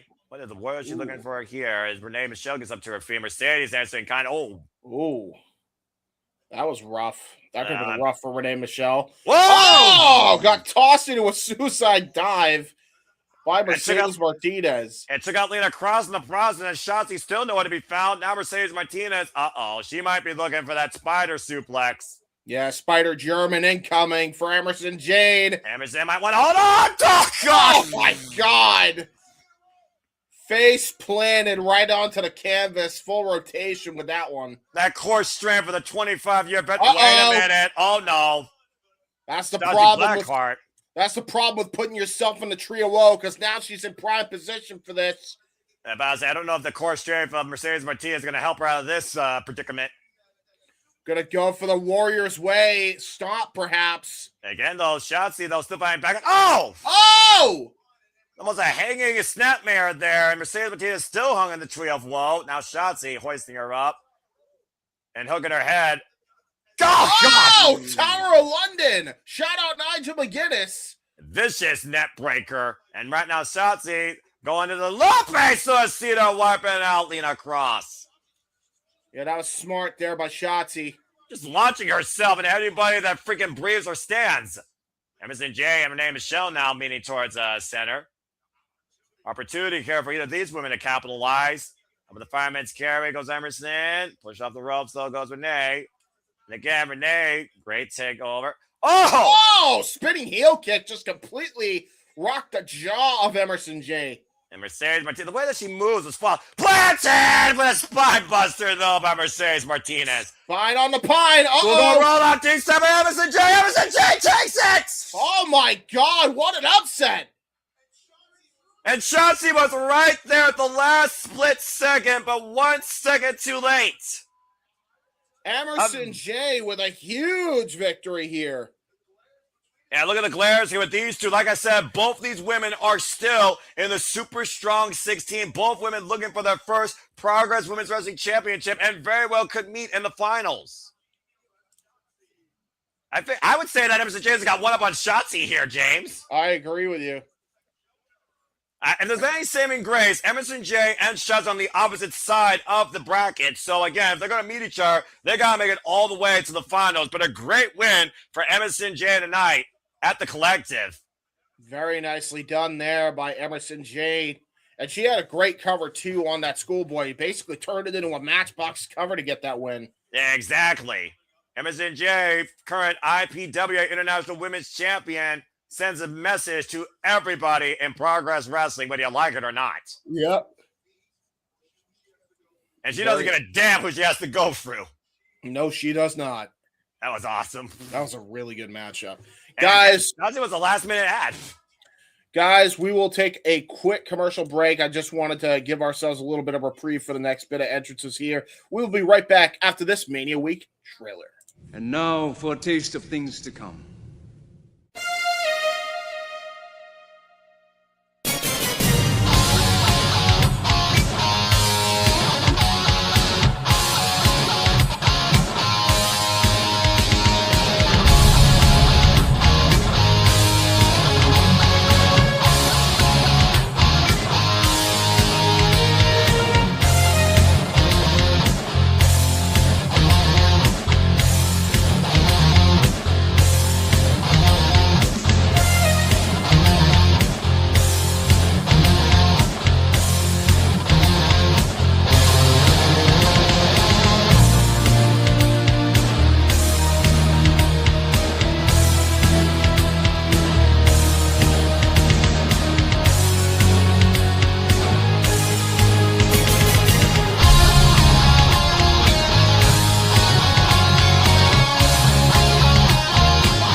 As always, here at Simple Studios, as you see, not only this week alone, but 24/7, 365 all the time, we truly encompass, embrace, sub, and engage, pontificate, analyze, criticize, react, and watch along to all the wrestling. And it doesn't cost $100,000 either, but the confidence of Paul Walter Hauser to put not only this title, but $100,000 of his own money on the line against Big Damo. What the hell is he thinking?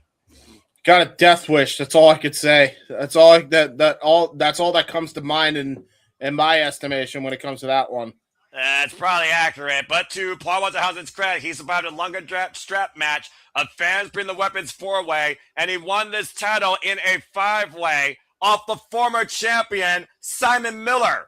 And not to mention as well, this man has gone toe-to-toe in a very hard-hitting, hardcore fight without honor against QT Marshall in Ring of Honor. So he knows how to get dirty with the best of them, including some of the most hard-hitting, like Mance Warner and Matthew Justice in MLW as well. This man is at this point, he's a celebrity, but at this point, you might as well call him a veteran of the game now. It feels like it because the guy has such great instincts, has such great ability in the ring that you almost wonder, does he even need the plunder in the matches he's in? I think this is going to be a huge testament to see if we can see him in that type of matchup here. To your point, not every one of his matches has been a hardcore stipulation, but with Big Damo, the jury is out, especially when $100,000 you see in that briefcase is also added to the equation. To your point, he's literally held this championship now for a freaking damn year, 364 days, and this will be his 5th defense after surviving outlandish Ziggy Dice, freaking Bullet, Charles Crowley, Simon Miller, Slim J, and Mad Dog Connolly. Yeah, 100%. And Big Damo is no stranger to championship gold. The size of these two men, I just want to point that out there. They are massive. But yeah, man, like Big Damo is no stranger to gold. He himself, as he gets introduced by SoCal Val, former NXT Tag Team Champion with Eric Young. At some points, he has been world champion along with Adam Blompier, being managed by him. He was the inaugural WCPW/Defiant World Champion of its era. So he's also a former Progress World Champion and current OTT World Champion. Yep, he is no stranger in the UK scene when it comes to winning championships. Now a man without a ship per se. He is on his own, not a hired gun for anybody. And I think he motivated nobody to control Big Damo is the most dangerous Big Damo we have. 21 years involved in the game. Paul Walter Hauser, as I said, is the Progress Proteus champion. He is the 3rd Progress Proteus champion, following Paul Robertson and Simon Miller. This title first established back in 2019. Yeah, it's a very, very recent history with the Proteus championship. It almost feels like the fuck all your own well-being championship at this point, considering who's held it and what it's been through. Might as well be a hardcore title of sorts or an open weight title of sorts. I'm just gonna put it out there, James. There's a promotion in the UK that used a kitchen sink as a championship. I'm just saying. That's true. That's valid. Paul Walter Hauser squaring up. Is it trying to sumo squat him? I don't know if that's gonna work, dude. I think that was his attempt at trying to do a 3-point stance. This isn't football, but you might need one by the time this is over. And again, for a guy who's only been involved in the business for 2 years, he's definitely earned his stripes.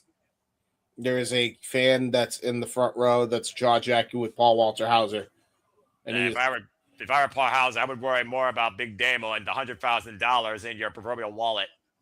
Yeah, really. Oh boy.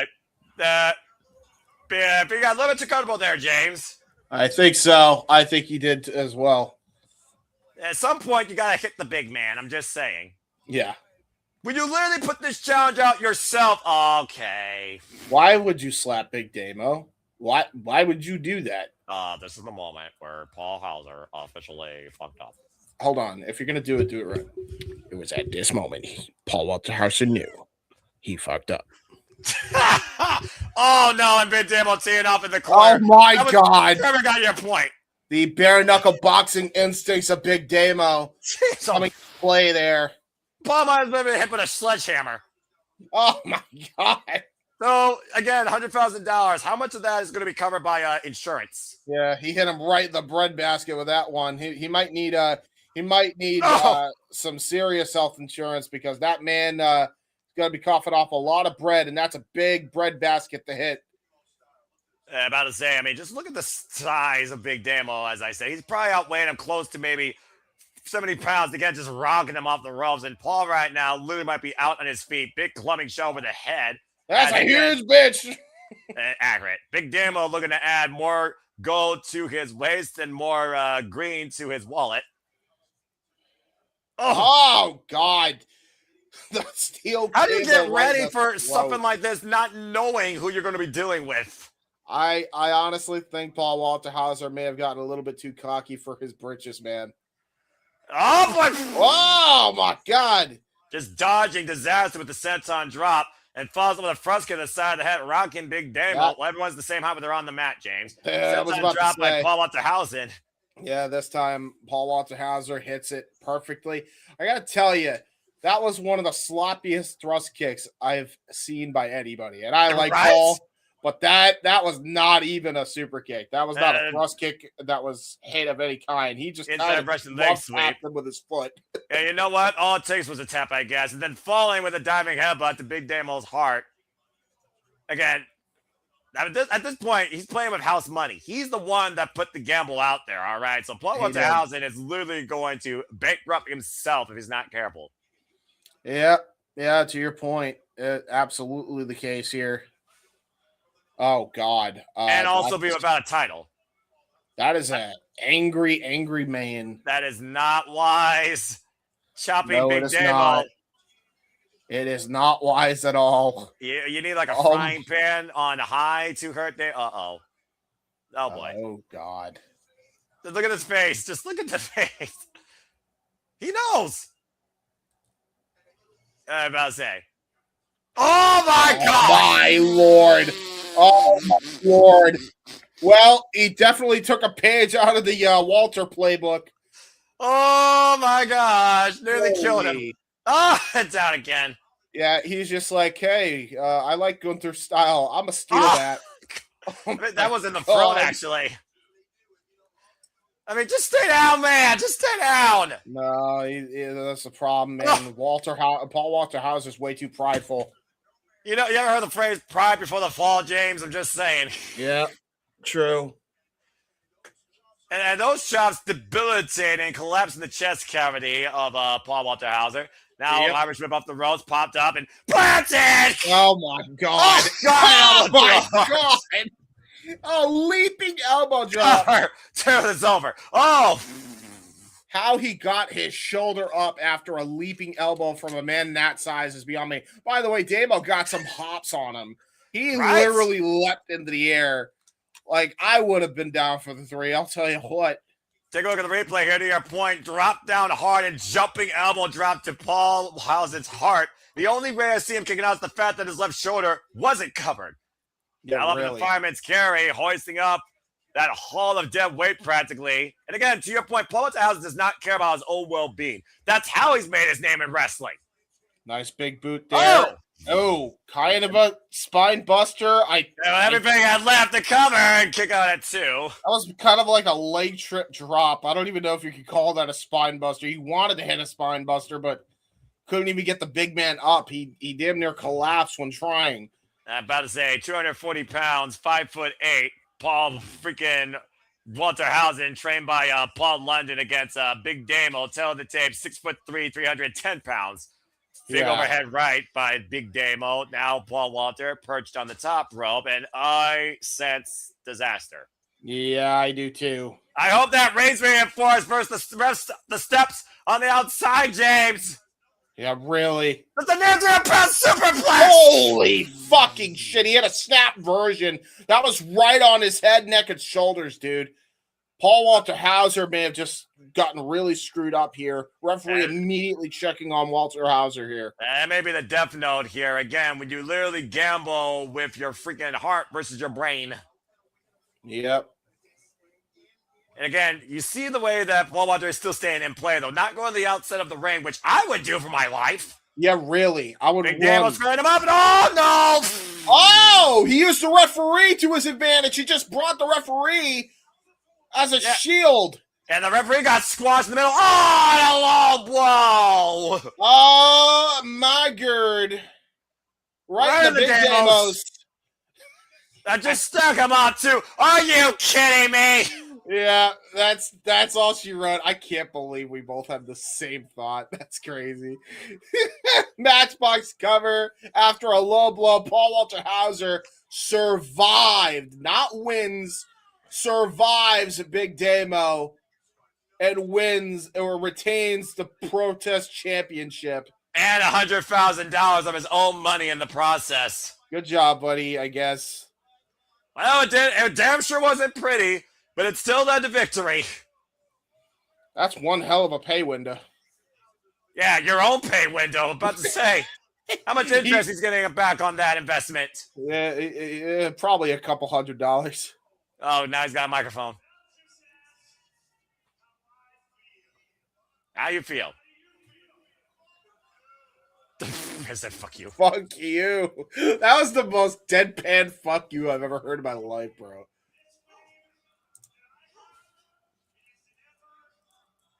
There's been a never ending. To Press Fans America, I love you, baby.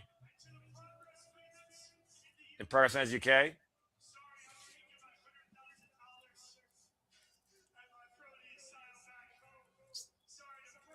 sorry to break your hearts. It's still mine to the UK fans.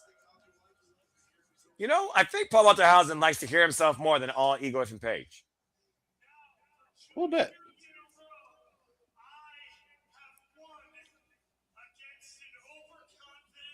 Two years in a row. One against over. Why?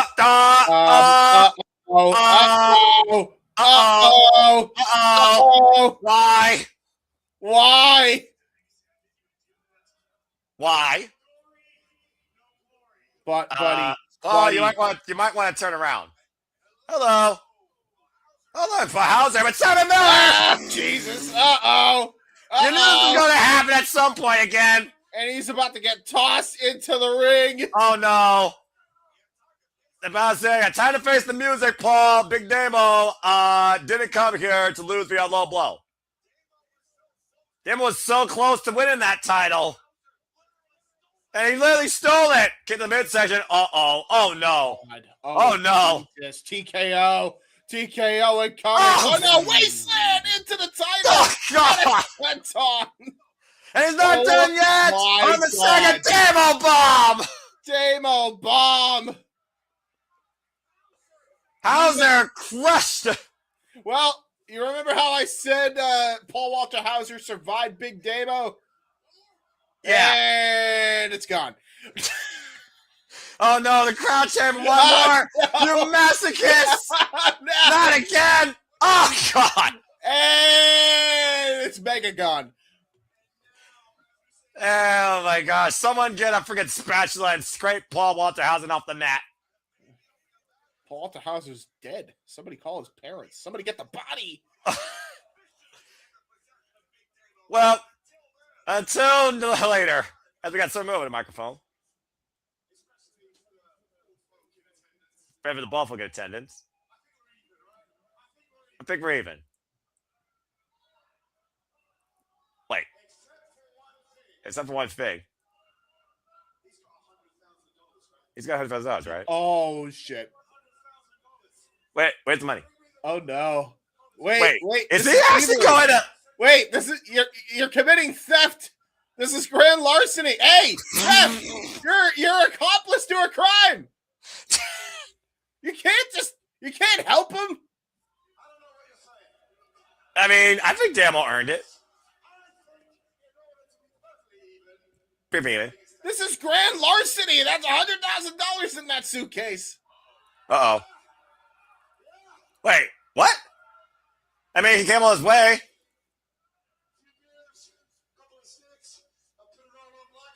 Put it all on black.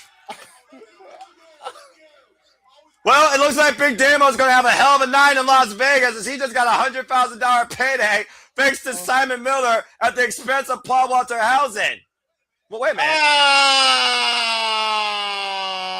Oh, the bastard. There's no money in the briefcase. Lied. He's a liar. Uh-oh. Well, he's going... If he wasn't dead before, Paul Walter Hauser certainly is going to die now. Well, I mean, again, pay for your own sins. And Simon Miller is asking Big Damo to hoist up Paul Walter Hauser, briefcase in hand. And, oh, hello! Oh, my God.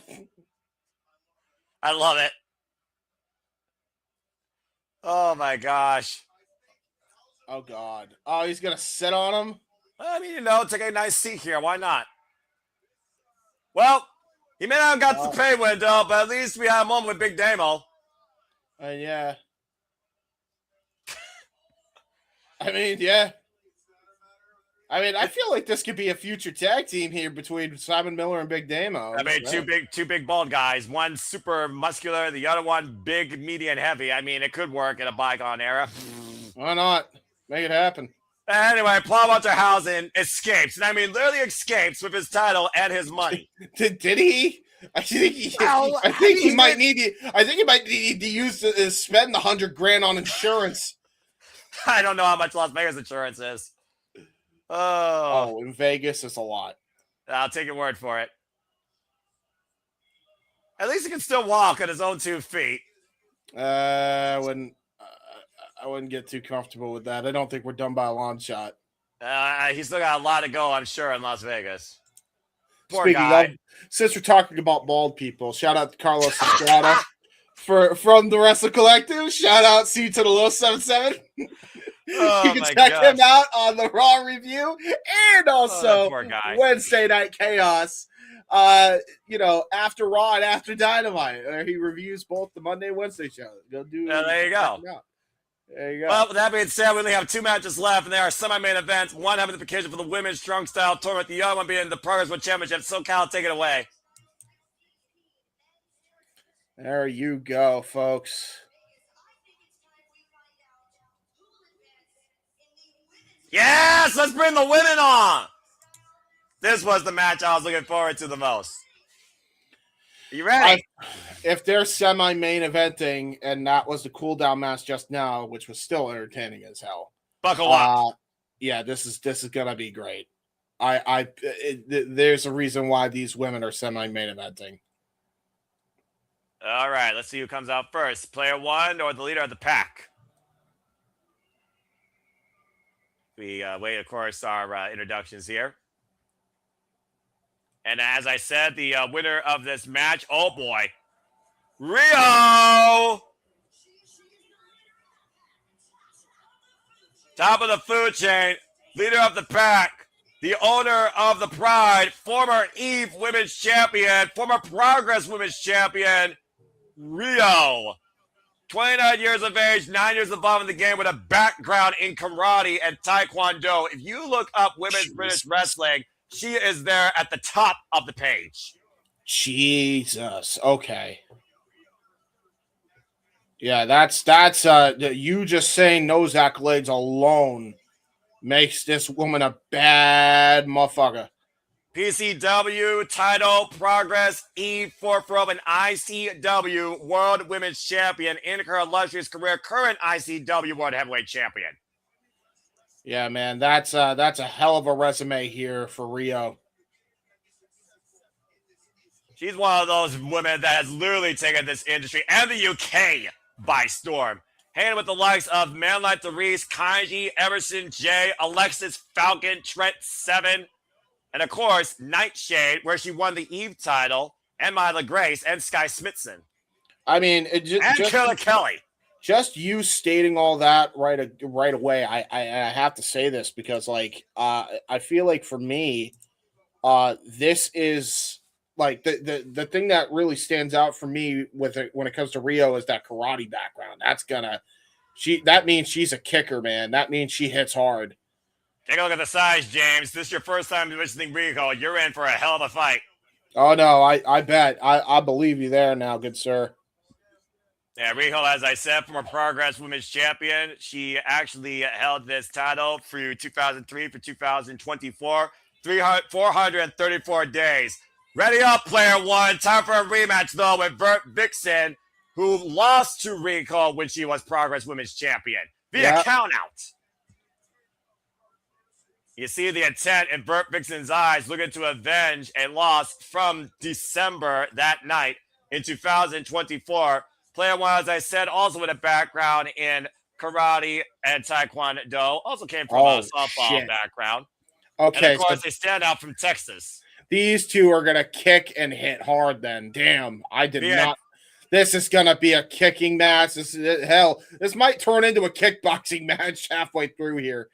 And about to say, Vert Vixen, one of the standouts of the Texas independent wrestling scene, alongside the likes of High End, Maya World, and Roxanne Perez, former New Texas Pro, VIP, and Rose Wrestling Association, and Defy Women's Champion. That's crazy. And Rhio don't give a damn about meeting Vert Vixen again. You can see it in her face. 36 years of age, 6 years involved in the game, and trained by the natural, Dusty Rhodes. This has the potential to hoop. Oh, I know it's going to hoop, considering I know the pedigree of these two athletes. And the bell rings are underway. And again, the winner of this match will go on to face Stephanie Mays in the Super Strong Style 16. Waistlock being applied here. Again, just feeling out each other. Big elbow to the side of the temple by Vert Vixen.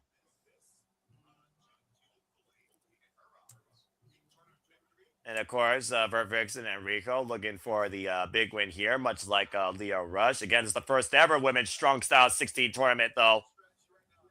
The side headlock being applied here by Rico. Sup, Safet?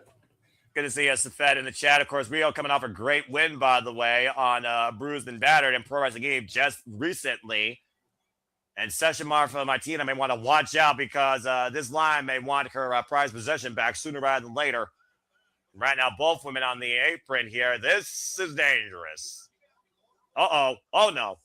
Oh, my God. Mossy looking for the package power driver on the This apron. early?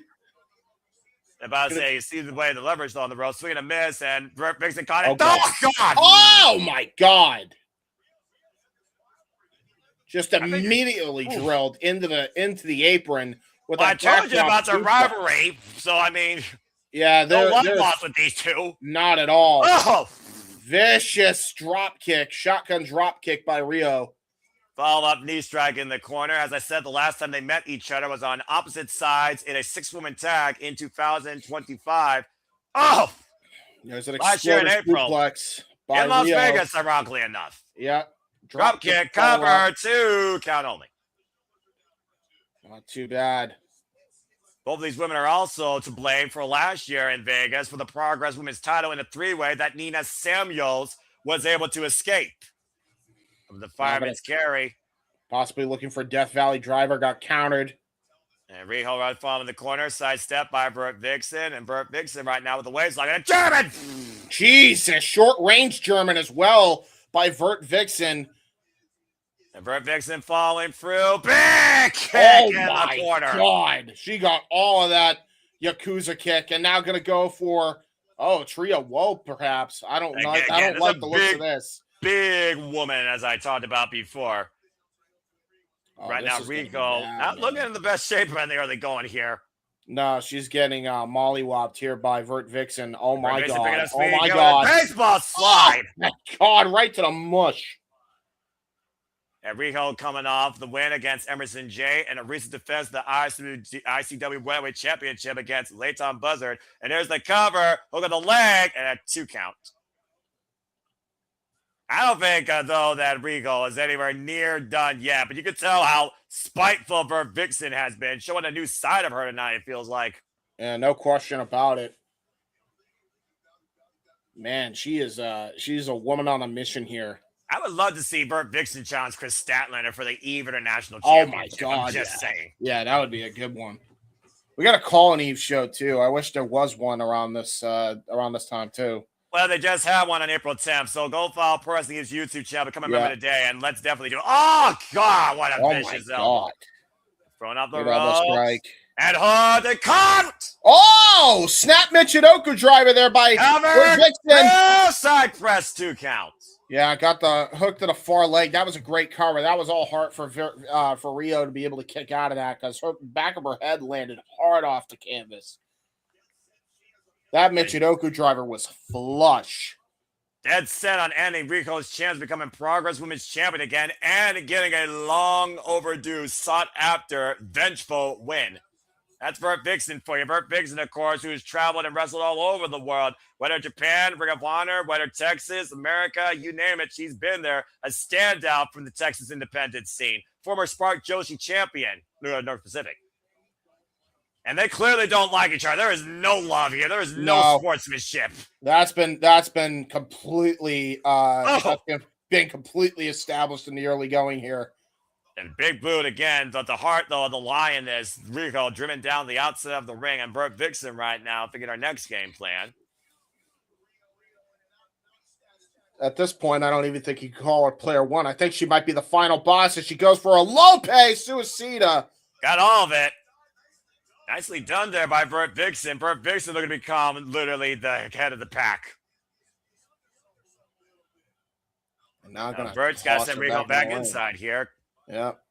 Taunting the crowd here. Jaw-jacking with a fan in the front. What's Rhio now? Oh, Lope of her own. And again, that's the danger you take when you don't take advantage of Rhio when you have a moment. It is power personified when it comes to this heavyweight. Yeah, Vixen just got completely rocked by Rhio there. And now she's going to toss her back into the ring. Well, what happens when you turn your back against a lion when you literally don't know if you're the prey or the predator at this point? Now, Yeah, Rhio going up to the top rope. Oh, boy. Oh, man, this is dangerous. We've seen a couple people slip off the top rope. Incoming missile! Oh, my kick. God! Yeah, the problem, though, with that missile drop kick is you land really hard on your back when you hit it like that. That's why you see some people do a rotation because that avoids damage to the spine.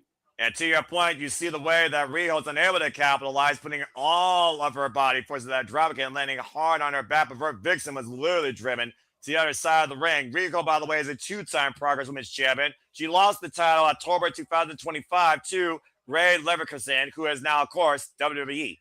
And now both remain center inside the ring. Who's going to face Alexis Falcon? Two bulls just charging at each other here. When expect anything less, high kick by Rhio. Discus elbow by Vert Vixen. Just drops Rhio down to the canvas. And right now, this is open up wide for Vert Vixen to follow up here. Hoisting Rhio, snap German. Vert Vixen in the driver's seat here. I'm not sure whose health bar is lower, though, at this point. And now possibly looking for it. Oh, Shining Wizard got all of it. I was about to say, you know that she's smart. She didn't go for the cover that time, knowing that's not enough. Hoisting her up. Burton! Blue Thunder bomb! To Vert kick her 2.5. Oh, my God. That was all hard by Rhio. I state that because she actually covered the shoulder that she used to kick out of. I don't know if that was on instinct or if she actually wanted to show that she's tough as nails, but... Yeah, pinpoint accuracy to the jawbone with that knee and a follow-up modified Blue Thunder Bomb for the near fall. To your point, pressure on the shoulder that she used to kick out. Yep. Driving uppercut by Rhio, though, as Vert Vixen was ascending the ropes here. And neither of these women are landing up, and I freaking love it. No, and as it should be. Funny shot here, and Rhio right now trying to make her way up. Vert Vixen now perched on the top rope. Someone's going to have a crash landing here, I think. Oh, Jesus. What a headbutt there by Rhio. Just completely rocked Vert on the top rope. Oh, no. Oh, shit. Did I mention that one of her inspirations is Samoa Joe? Well, it shows now. Muscle Buster incoming. With one hand. Are you kidding me? That's walking around with Vert Vixen, foot up like an accordion. Oh, my God. She got all of it. And a Rhio going for the cover to advance and kick out 2.5 by Vert Vixen. Jesus Christ. Honestly shocked by that one. Again, Rhio did not hook a leg there, James. Yeah, body honestly, positioning. Yeah, that might have been what saved her. That might have been what saved Vert Vixen for sure. Yeah, about to say, Vert Vixen's bell got rocked now. Now who's the worst for her? Once again, possibly looking for that package pile driver now is Rhio. Vert Vixen, though, going down to the knee, changing her base. Smart move to avoid being deadlifted there. And Rhio, though, just pounding away at her challenger. Now Rhio again looking for the package pile driver. And Vert Vixen making sure she can't hook her. Back body drop. Yeah, great counter there. Body drop. Fantastically done here. Both these women trying to change combination of offense together here, but again, also exchanging a lot of energy. Runs to the boot of Rhio from the opposite side. Vert Vixen looking forward again. Vert Vixen able to avoid collision with the second turnbuckle. And Rhio breaks for the banner of the axe handle and flies through with a cross body. Very nicely done here. And this might be what she needs to finally put Vert Vixen down. Is this her finishing move? Up in the fireman's carry, hoisting up Vert, trying to fight out of it, though. And again, look at the way Proteus is still trying to kick out of this hold. And it's Hiroshi! Got all of it. Cover! 2 is enough! No, it's not!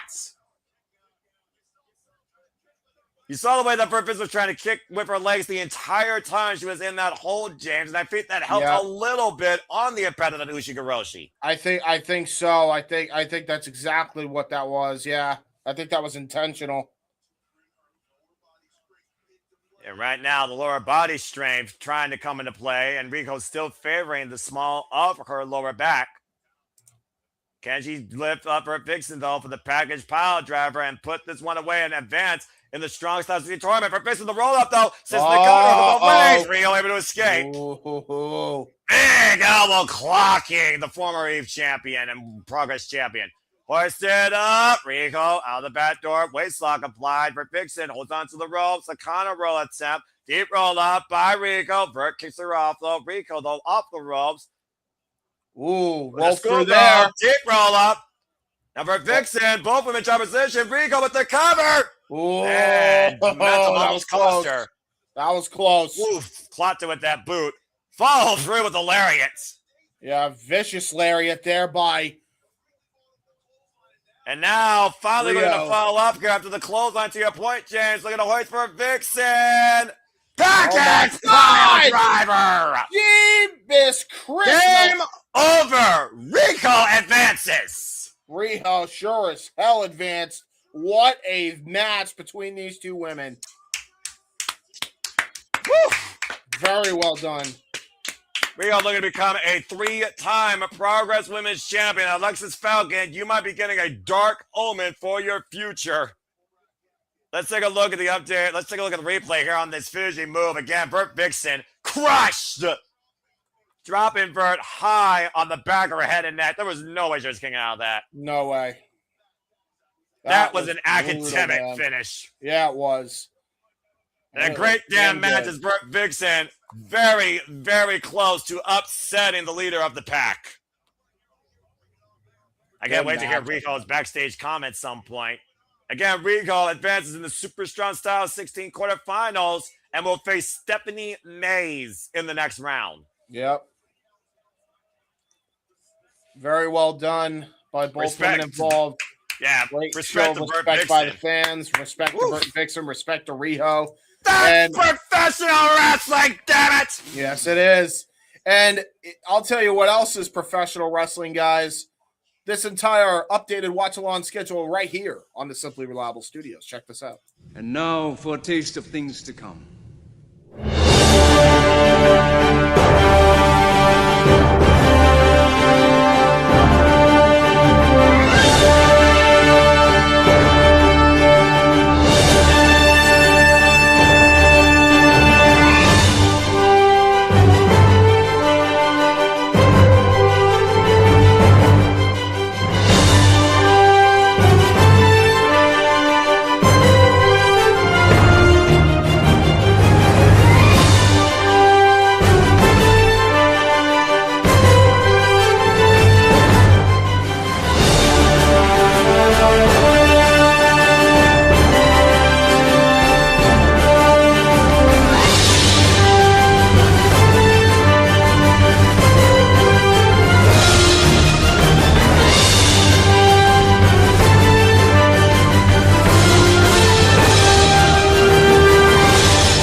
And truly, here, as you see in that trailer, the Simply Reliable Studios, we encompass, embrace, celebrate, engage, pontificate, analyze, criticize, and react to all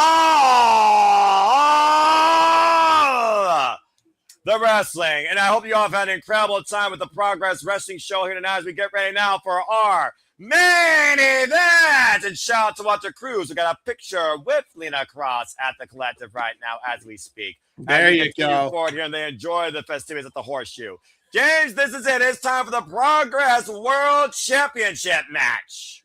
There you go, my friend. Good to see that, man. Good to see Walter and JJ having a good time there. Absolutely. I hope they continue to have the good times roll forward to them. And I hope that you all continue to follow us here and may the good times continue to roll forward with all of you that continue to watch in with us as we have Michael Oku with his muse, the lovely Amira, who just came off a great match challenging Elizabeth Falcon for the Undisputed British Women's Heavyweight Championship. Watch your step. Heavyweight Championship, losing effort though. Of course, literally accompanying this man. And of course, Michael Oku, the king of the half crab, ready to play and looking to become a Progress World Champion against a man that has yet to beat him in singles action.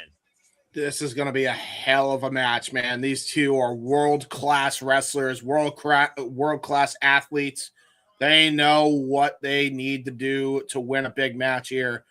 And I'll tell you, this has been a fantastic show. I hope everybody here has enjoyed themselves. I know that I don't want this to be the last show of Progress that we covered. This was a very good showcase for them. Honestly, this is, other than Podermania, which I heard was a really excellent show, this might have been the best showcase that the Collective have done thus far. Not the Wrestle Collective, the GCW Collective. I got you. And again, just to bring it up to speed, we of course saw Emersyn J steal a win in the Fatal 5-Way. Your boy Summer Miller gave you the ups and got the better of Danny Jones. We saw Leo Rush advance in the Super Strong Style 16 men's tournament against Ethan Allen. And we just saw Rico somehow once again finish a very game evolved Vert Vixen, who still needs to upgrade her attributes apparently to beat the leader of the pack, as she moves forward in the Super Strong Style 16 women's tournament. And we saw Subculture get the better of Kuro and LJ Cleary. And we saw Paul Hauser escape with his money and his title at the expense of Big Damo. As we get ready now for our main event for the Progress World Championship, a title that Michael Oku has yet to hold, as Michael Oku has been the defining face of Rev Pro. And you know he's coming out with his number one hit. When I say 0-1, you say 2-1. 0-1. 2-1. I'm about to say, I dig on this groove. And of course, he is the current Progress World Champion now for 234 days. Tonight will mark officially, again, the fact that he's facing somebody he hasn't beaten, though. I don't know if it's going to be his last one. But this is actually his 13th defense of the title, accompanied by Brody Lee Jr. No microphone in hand, by the way. I find that interesting. Man like Dereiss not coming out with a microphone, opting to come in with a serious vibe here as a champion. I think he realizes the seriousness against this man here, especially if he's not gotten a win against Michael Oku. No, he hasn't. This is their fourth singles encounter. I'll give you more to tell the tale about that here in a moment. That's, of course, why he's been the Progress World Champion, beating Charlie Sterling, Tommy Tanner, Robbie X, Carol Noor, and Kid Lycos in his most recent defense. Now he's got the microphone. Well, never mind. You were saying? I guess you can never stop the 0-1-2-1 from coming to your town, you know? Yeah, you know what? Coming to a town near you. I'll respect that. He is the 22nd Progress Men's World Champion, following a legacy of Will Ospreay, Mark Andrews, Rampage Brown, Nathan Cruz, Daling General Walter, Eddie Dennis, Jonathan Gresham, and, of course, as I talked about earlier, Luke Jacobs, among others. He's having up Vegas, that's for sure, though. For those that wonder why Brody Lee Jr. is out here, Amira had some very colorful comments towards one Brody Lee Jr. and his mother, and she is not amused in the slightest. No, I'm not surprised. Man like Dereiss, 29 years of age, 8 years involved in the game, trained by Martial X at the Kamikaze Pro Dojo, and Marty Jones out of Squared Circle Academy. Of course, we saw Marty Jones last year at the Forbidden Door, alongside, of course, Johnny Saint, when Nigel McGuinness challenged Zack Sabre Jr. for the IWGP Heavyweight Championship. Yeah, we did. Legends of the UK scene. Well, this man's a urban legend in the UK, for no doubt about it, with the audience here. Current Kamikaze Pro Champion and SMW Champion 2 times over. In to your point, a standout of the UK scene, a former Progress Tag Team Champion alongside Dan Maloney. They were literally called the 0121. That's where that comes from, by the way, his tag team run.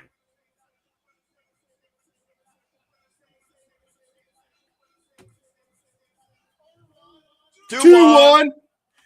All right. That was a pretty banging entrance. Well, again, one-upsmanship has played in favor heavily of the champion versus the challenger. It's going to be an awesome matchup between these two, man. I'm so looking forward to this. Well, we'll see how you feel when the bell rings. Bringing UK drill rap to the UK strip here. UK drill rap. That's what I mean, he is. He's a drill rapper, right? Got that flow.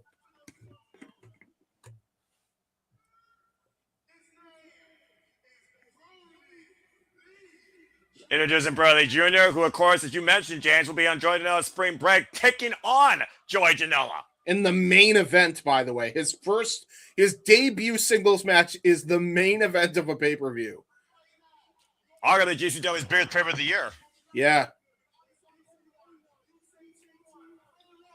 2-1. 2-1. 2-1. 2-1. All right. Shout out to D'Lo Brown, by the way. I know the great commentary work he's doing.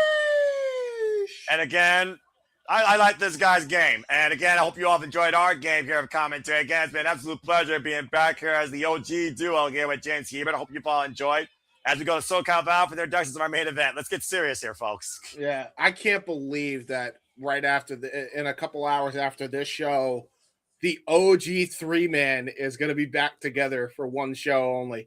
That's going to be awesome. And I'm so happy it's Dynamite. I'm so happy it's that historic show, man. I'm so looking forward to it. Michael Oku, as we said, the king of the half crab, two-time Red Pro undisputed British heavyweight champion, Riot Cabaret champion, and of course, as I said earlier, singles wins record of 3-0 against man like Dereiss. Involved 8 years in the game, trained by Eddie Dennis out of Knuckle Lock's gym. I'm gonna state this as well, and this has been a thing since GCW Rumble in the River. Big thing when it comes to Michael Oku's crab. Man like Dereiss tried to do a top rope maneuver. It was him and Leon Slater, boisterous behavior, taking on the Busta and the Brain. GCW tag titles were not on the line. They would have been had they not lost to the Brothers of Construction. But in that match, man like Dereiss actually tweaked his knee because of the ropes being wet from the rain earlier on in the venue. It was an outdoor venue. Ever since that happened, that knee has been giving him fits. He's still been able to wrestle. He's still been able to defend the title. But ever since that injury, he's legitimately have been hobbling on that knee. And I don't think it's been 100% since that match. So I think that's going to be a prime target for Michael Oku, especially using that half crab.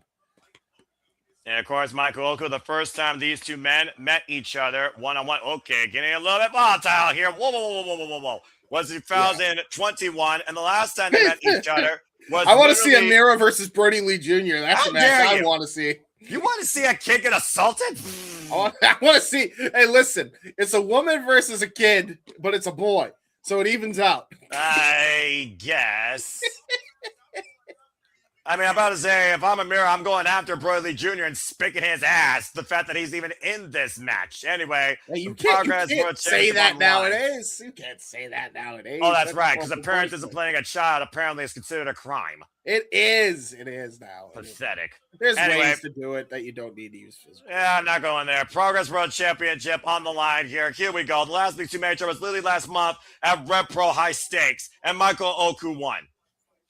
No, oh, God. Oh, my God. We're not wasting any damn time. Okay. He ran with a shotgun drop kick in the corner and already on the top row with a vicious spin like frog splash to cover. Are you kidding me? Oh, my God. Two. Whoa. Michael Oku almost just caught man like Dereiss completely off guard there.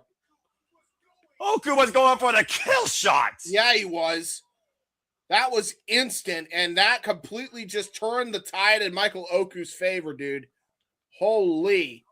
That's saying something considering the last 2 matches went 21 minutes each. Knife edge chop right there by a man like Dereiss. And of course, you've talked about man like Dereiss' career for quite a period of time, James. This guy's done nothing but impressed you. Yeah, he's been phenomenal as an athlete to watch. Whoa! Great lariat, vicious lariat that time by men like Dereiss. He can hit hard. He can fly high. He's got the total package, as I said. And knife edge chop, been a progress standout since 2021, by the way. Irish whip and hoisted. Ah! Back body drop. Hello. Good Lord, elevation right there.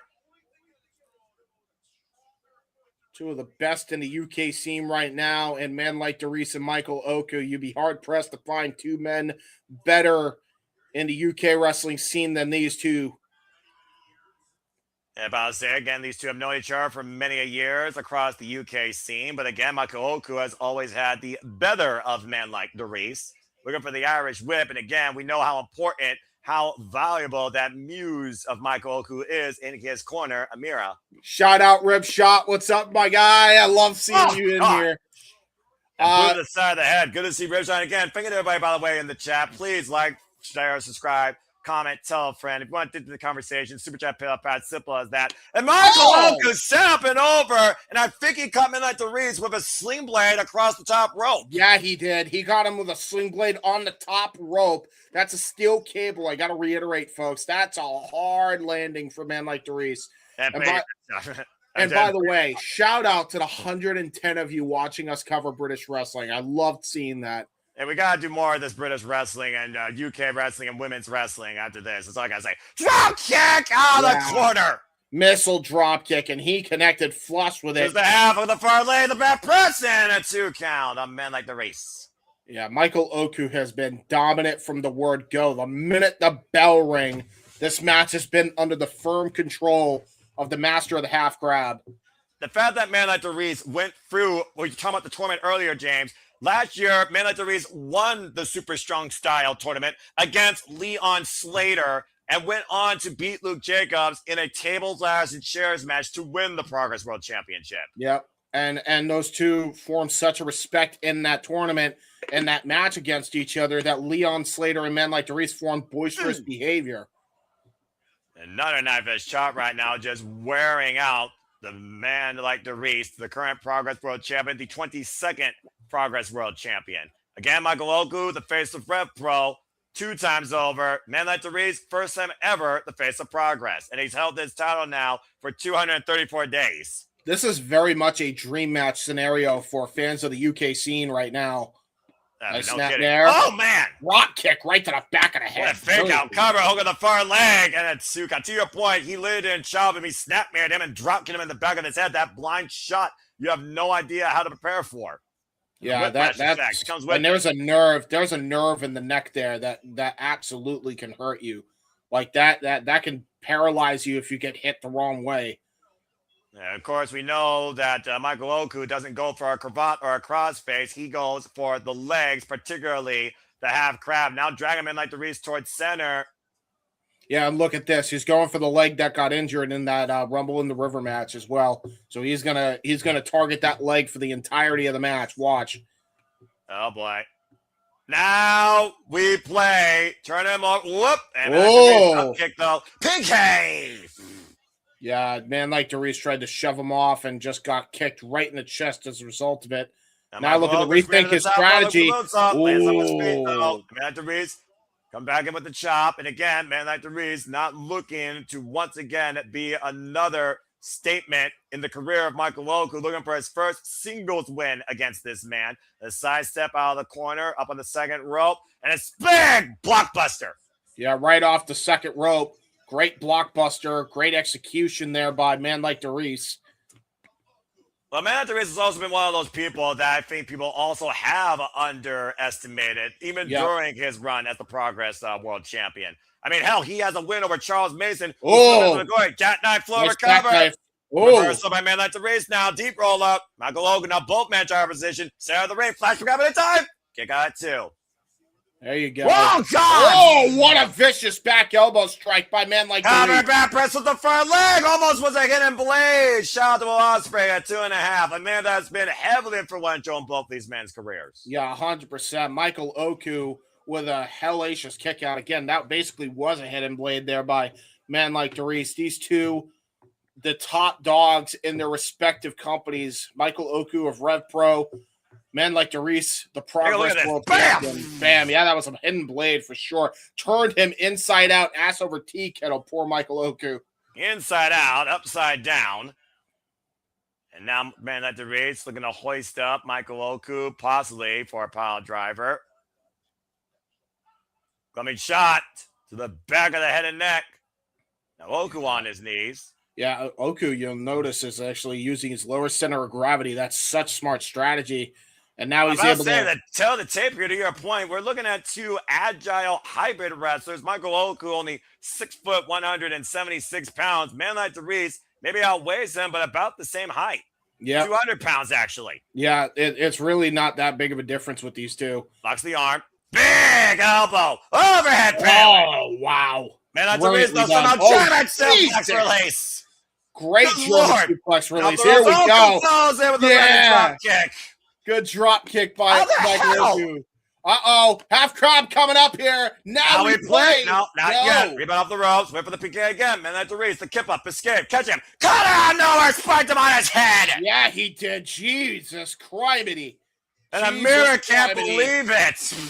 This is a contest, folks. Both men down after that sudden blitz of offense. Best match that I have seen this week by far. I have not gone back and watched Protomania. I do plan on doing that, but of the shows I watched, this is the best by a country mile. This has been fantastic. Here we're talking about, of course, the injury of man like Dereiss. For all we know, there could be a vulnerability somewhere. Man like, wait a minute. Now, Brody Jr. handed man like Dereiss the championship. Man like Dereiss saying, listen, man, I can't do that like that. Now, Amira taking the Progress Championship. Talent hand again. Brody Jr. might just cost man like Dereiss as Oku had a drop kick and a splash of water. Amira, the disrespectful brat. Yeah. Okay. There's problems here, man. Yeah. You know, Brody Lee, you need to realize your age, kid. Now staring down Amira and Michael Oku. Are you serious? There's no Dereiss to protect Brody Lee Jr. now, and Michael Oku is Michael Oku gonna handle it. I mean, this is really the start of this becoming really a blood feud here. Oh no! Oh my God, he's gonna toss him in. Toss him in. This is not gonna end well for him. Michael Oku's bullshit. I can't blame him. I can't say I blame him. What the hell? Wait, hold on, you're risking disqualification. Yeah, I don't even know what you do if you're the referee in this situation. What do you do if you're Brody Lee Jr. right now? The Coot's fearless, but he just might have literally screwed himself. I mean, you gotta do what you gotta do, man. Yeah. You know what? He deserves it. I'm sorry, he deserves this. Yeah, he earned this. Yeah, he earned all this. I mean, his leg could literally be snapped ahead of facing Judge now tomorrow. Spring Break, they might want to snap his neck. Oku, though, man, he's letting him go, but he's like, don't ever hit me again. Oku needs to focus the task at hand. Now, man like Dereiss was able to spring back up in the match. Super kick to Oku. Yeah, holy shit. And that might be the opening man like Dereiss needs as he goes up to the top rope. This might be all she wrote, actually, now that I look at it. Position for the 450. Okay, 450 crash as Amira pulled Oku out of the way. Well, you know, both managers have tried to get involved now. Well, why don't the referee eject them at this point? Yeah, really, at this point, that's what you should do. Both Brody Lee and Amira should be. Wait, Brody Lee? What the hell? The cross body my God! This is what happens when kids don't freaking put their parents on a freaking chain and leash. Yeah, we need to get both of these guys out of here. Amanda Lane, Brody Lee run his own way, and Michael Oku looking for the drop kick out of the corner. Man like Dereiss scouting Oku, though. Shotgun drop kick, John Woo style. Yeah, he got all that. Protoplexing coming! Got all of it! And goes for the cover, hooked the front leg, back press, and no, kick out 2.5. Yeah, Protoplex does not get it done. That was almost like a deep 6, not even a Protoplex there by Dereiss. And somehow Michael Oko is still, now look at man like Dereiss looking for his own submission on the King of the Half Crab. Yeah, gonna go for the sharpshooter. Shout out Natty Nightheart. I don't know if his wife's trying to do a submission from Michael Oko, though. The rope and got half crab applied. Half crab, and that's the injured knee, Noah. That's the injured knee. He's got full inside of the ring. He got all of it. Willie Town, we got a new Progress World Champion. Dude, could you imagine the upset this could be? I believe he's one of the longer reigning champions, and look at him biting his hand, not wanting to tap out. The ring. And Brody Lee Jr. with the towel in hand. If Brody Lee throws it in, then that means that we will forfeit the Progress Championship to Michael Oko. Yeah, that's bad. Yeah, Brody, don't do it, man. Don't do it. Don't do it. Well, your point, though, that's an injured leg. Yeah, this is awful. This is not good at all. And Amira again shouting to Brody Lee Jr. And right now, somehow that's the wait. The roll up too. Oh my God, he reversed out of it with a roll. Oh God! Holy super kick! Just sent him outside of the ring. Honestly, though, that might be the best place for men like Dereiss to be in right now. The power and the reach of those kicks by freaking Michael Oko sending a man like Dereiss back across the pond to the outside of the ring, though. And of course, Tao can't change hands outside the ring. Only chance to be a pinfall or submission inside. And look at this, Brody Lee Jr. trying to basically comfort and motivate men like Dereiss to stay in it here. Yeah, and it looks like Michael Oko might be a little bit motivated here as well. Gonna possibly go for a dive. Run up around the world. Over the top! Rosemary flop! Got all of it. Picture perfect, wiping out man like Dereiss on the floor. Now bringing it back inside. Tossing it back into the ring. And again, Oko literally on the precipice, becoming the face of Progress. And up to the top rope, and man like Dereiss staggered on his feet, the high cross body, catching him down midair. Oh! End of days! End of days hits! Are you kidding me? He got the end of days off! That sets up for the 450! The man like Dereiss connects flush. Cover to retain. Kick out at two by Michael Oko. Are you kidding me? Once again, staying on the attack. Pile driver. Cactus driver hits. Cover hooks the far leg and no kick out again. Oh my God! What does Dereiss have to do? Possibly looking for sharpshooter now. How bad do you want that first singles win? How bad do you still want me the Progress champion? Now turning it over to his own submission, the sharpshooter. But look at the way he's literally not able to sit all the way through on that. He's still not really seated in that because his knee's giving him fits from earlier. Oh, now he's sitting on it. There it is. There it is. Taps. He just jammed that knee back in place. Man like Dereiss retains and finally gets his first singles win over the face of Red for Michael Oko. That was him jamming. If you notice the way he was able to sit out in that, he stomped his leg to try to put his knee back into place, then sat out with the sharpshooter and got the tap out victory, finally securing his win against Michael Oko. Yeah, about to say, the King of the Half Crab humbled by a player of the sharpshooter after a double impact with a 450 splash and the tombstone power driver on his head. His head was ringing, his back was spiraling, and his hand was finally tapping. Man like Dereiss, still Progress World Champion, and we'll wait to see who will face him soon enough at the end of the Strong Style 16 tournament. What a match. What a contest. I'm extremely proud to have called that and see that match play out. Two of the best standouts to come from the UK. You talked about Leon Slater earlier, the man that man like Dereiss literally beat on his way to dethrone Luke Jacobs for the Progress World title. And there could be nothing but respect there with those two, man. Yeah, absolutely. How much they've shaped each other's careers. My gosh. Yeah, man like Dereiss is literally saying, hey, man, I have so much love for this dude. And if you want to keep tuning handshake. in for Progress Wrestling further, look Hooked on Wrestling TV or see what the next Stronzos might be in Burley Jr., you might want to watch yourself, kid. I'm just saying. Yeah, really. There's a reason why he's main eventing, because Joey Janela assaulted him after he talked shit to him. So but as far, again, if Amira talks shit on social media, now we know who will answer, but I think I still would take Amira on in that match versus Burley Jr., but let's see if Amira forgives him. There we go. See, bury the hatchet. Not the tightest hug, but it's still a forgiving hug enough. I would accept it. I mean, Amira. I was about to say maybe Amira wasn't doing the tightest hug because the poor kid just decided, oh yeah, I'm gonna spray water all over her because that's funny.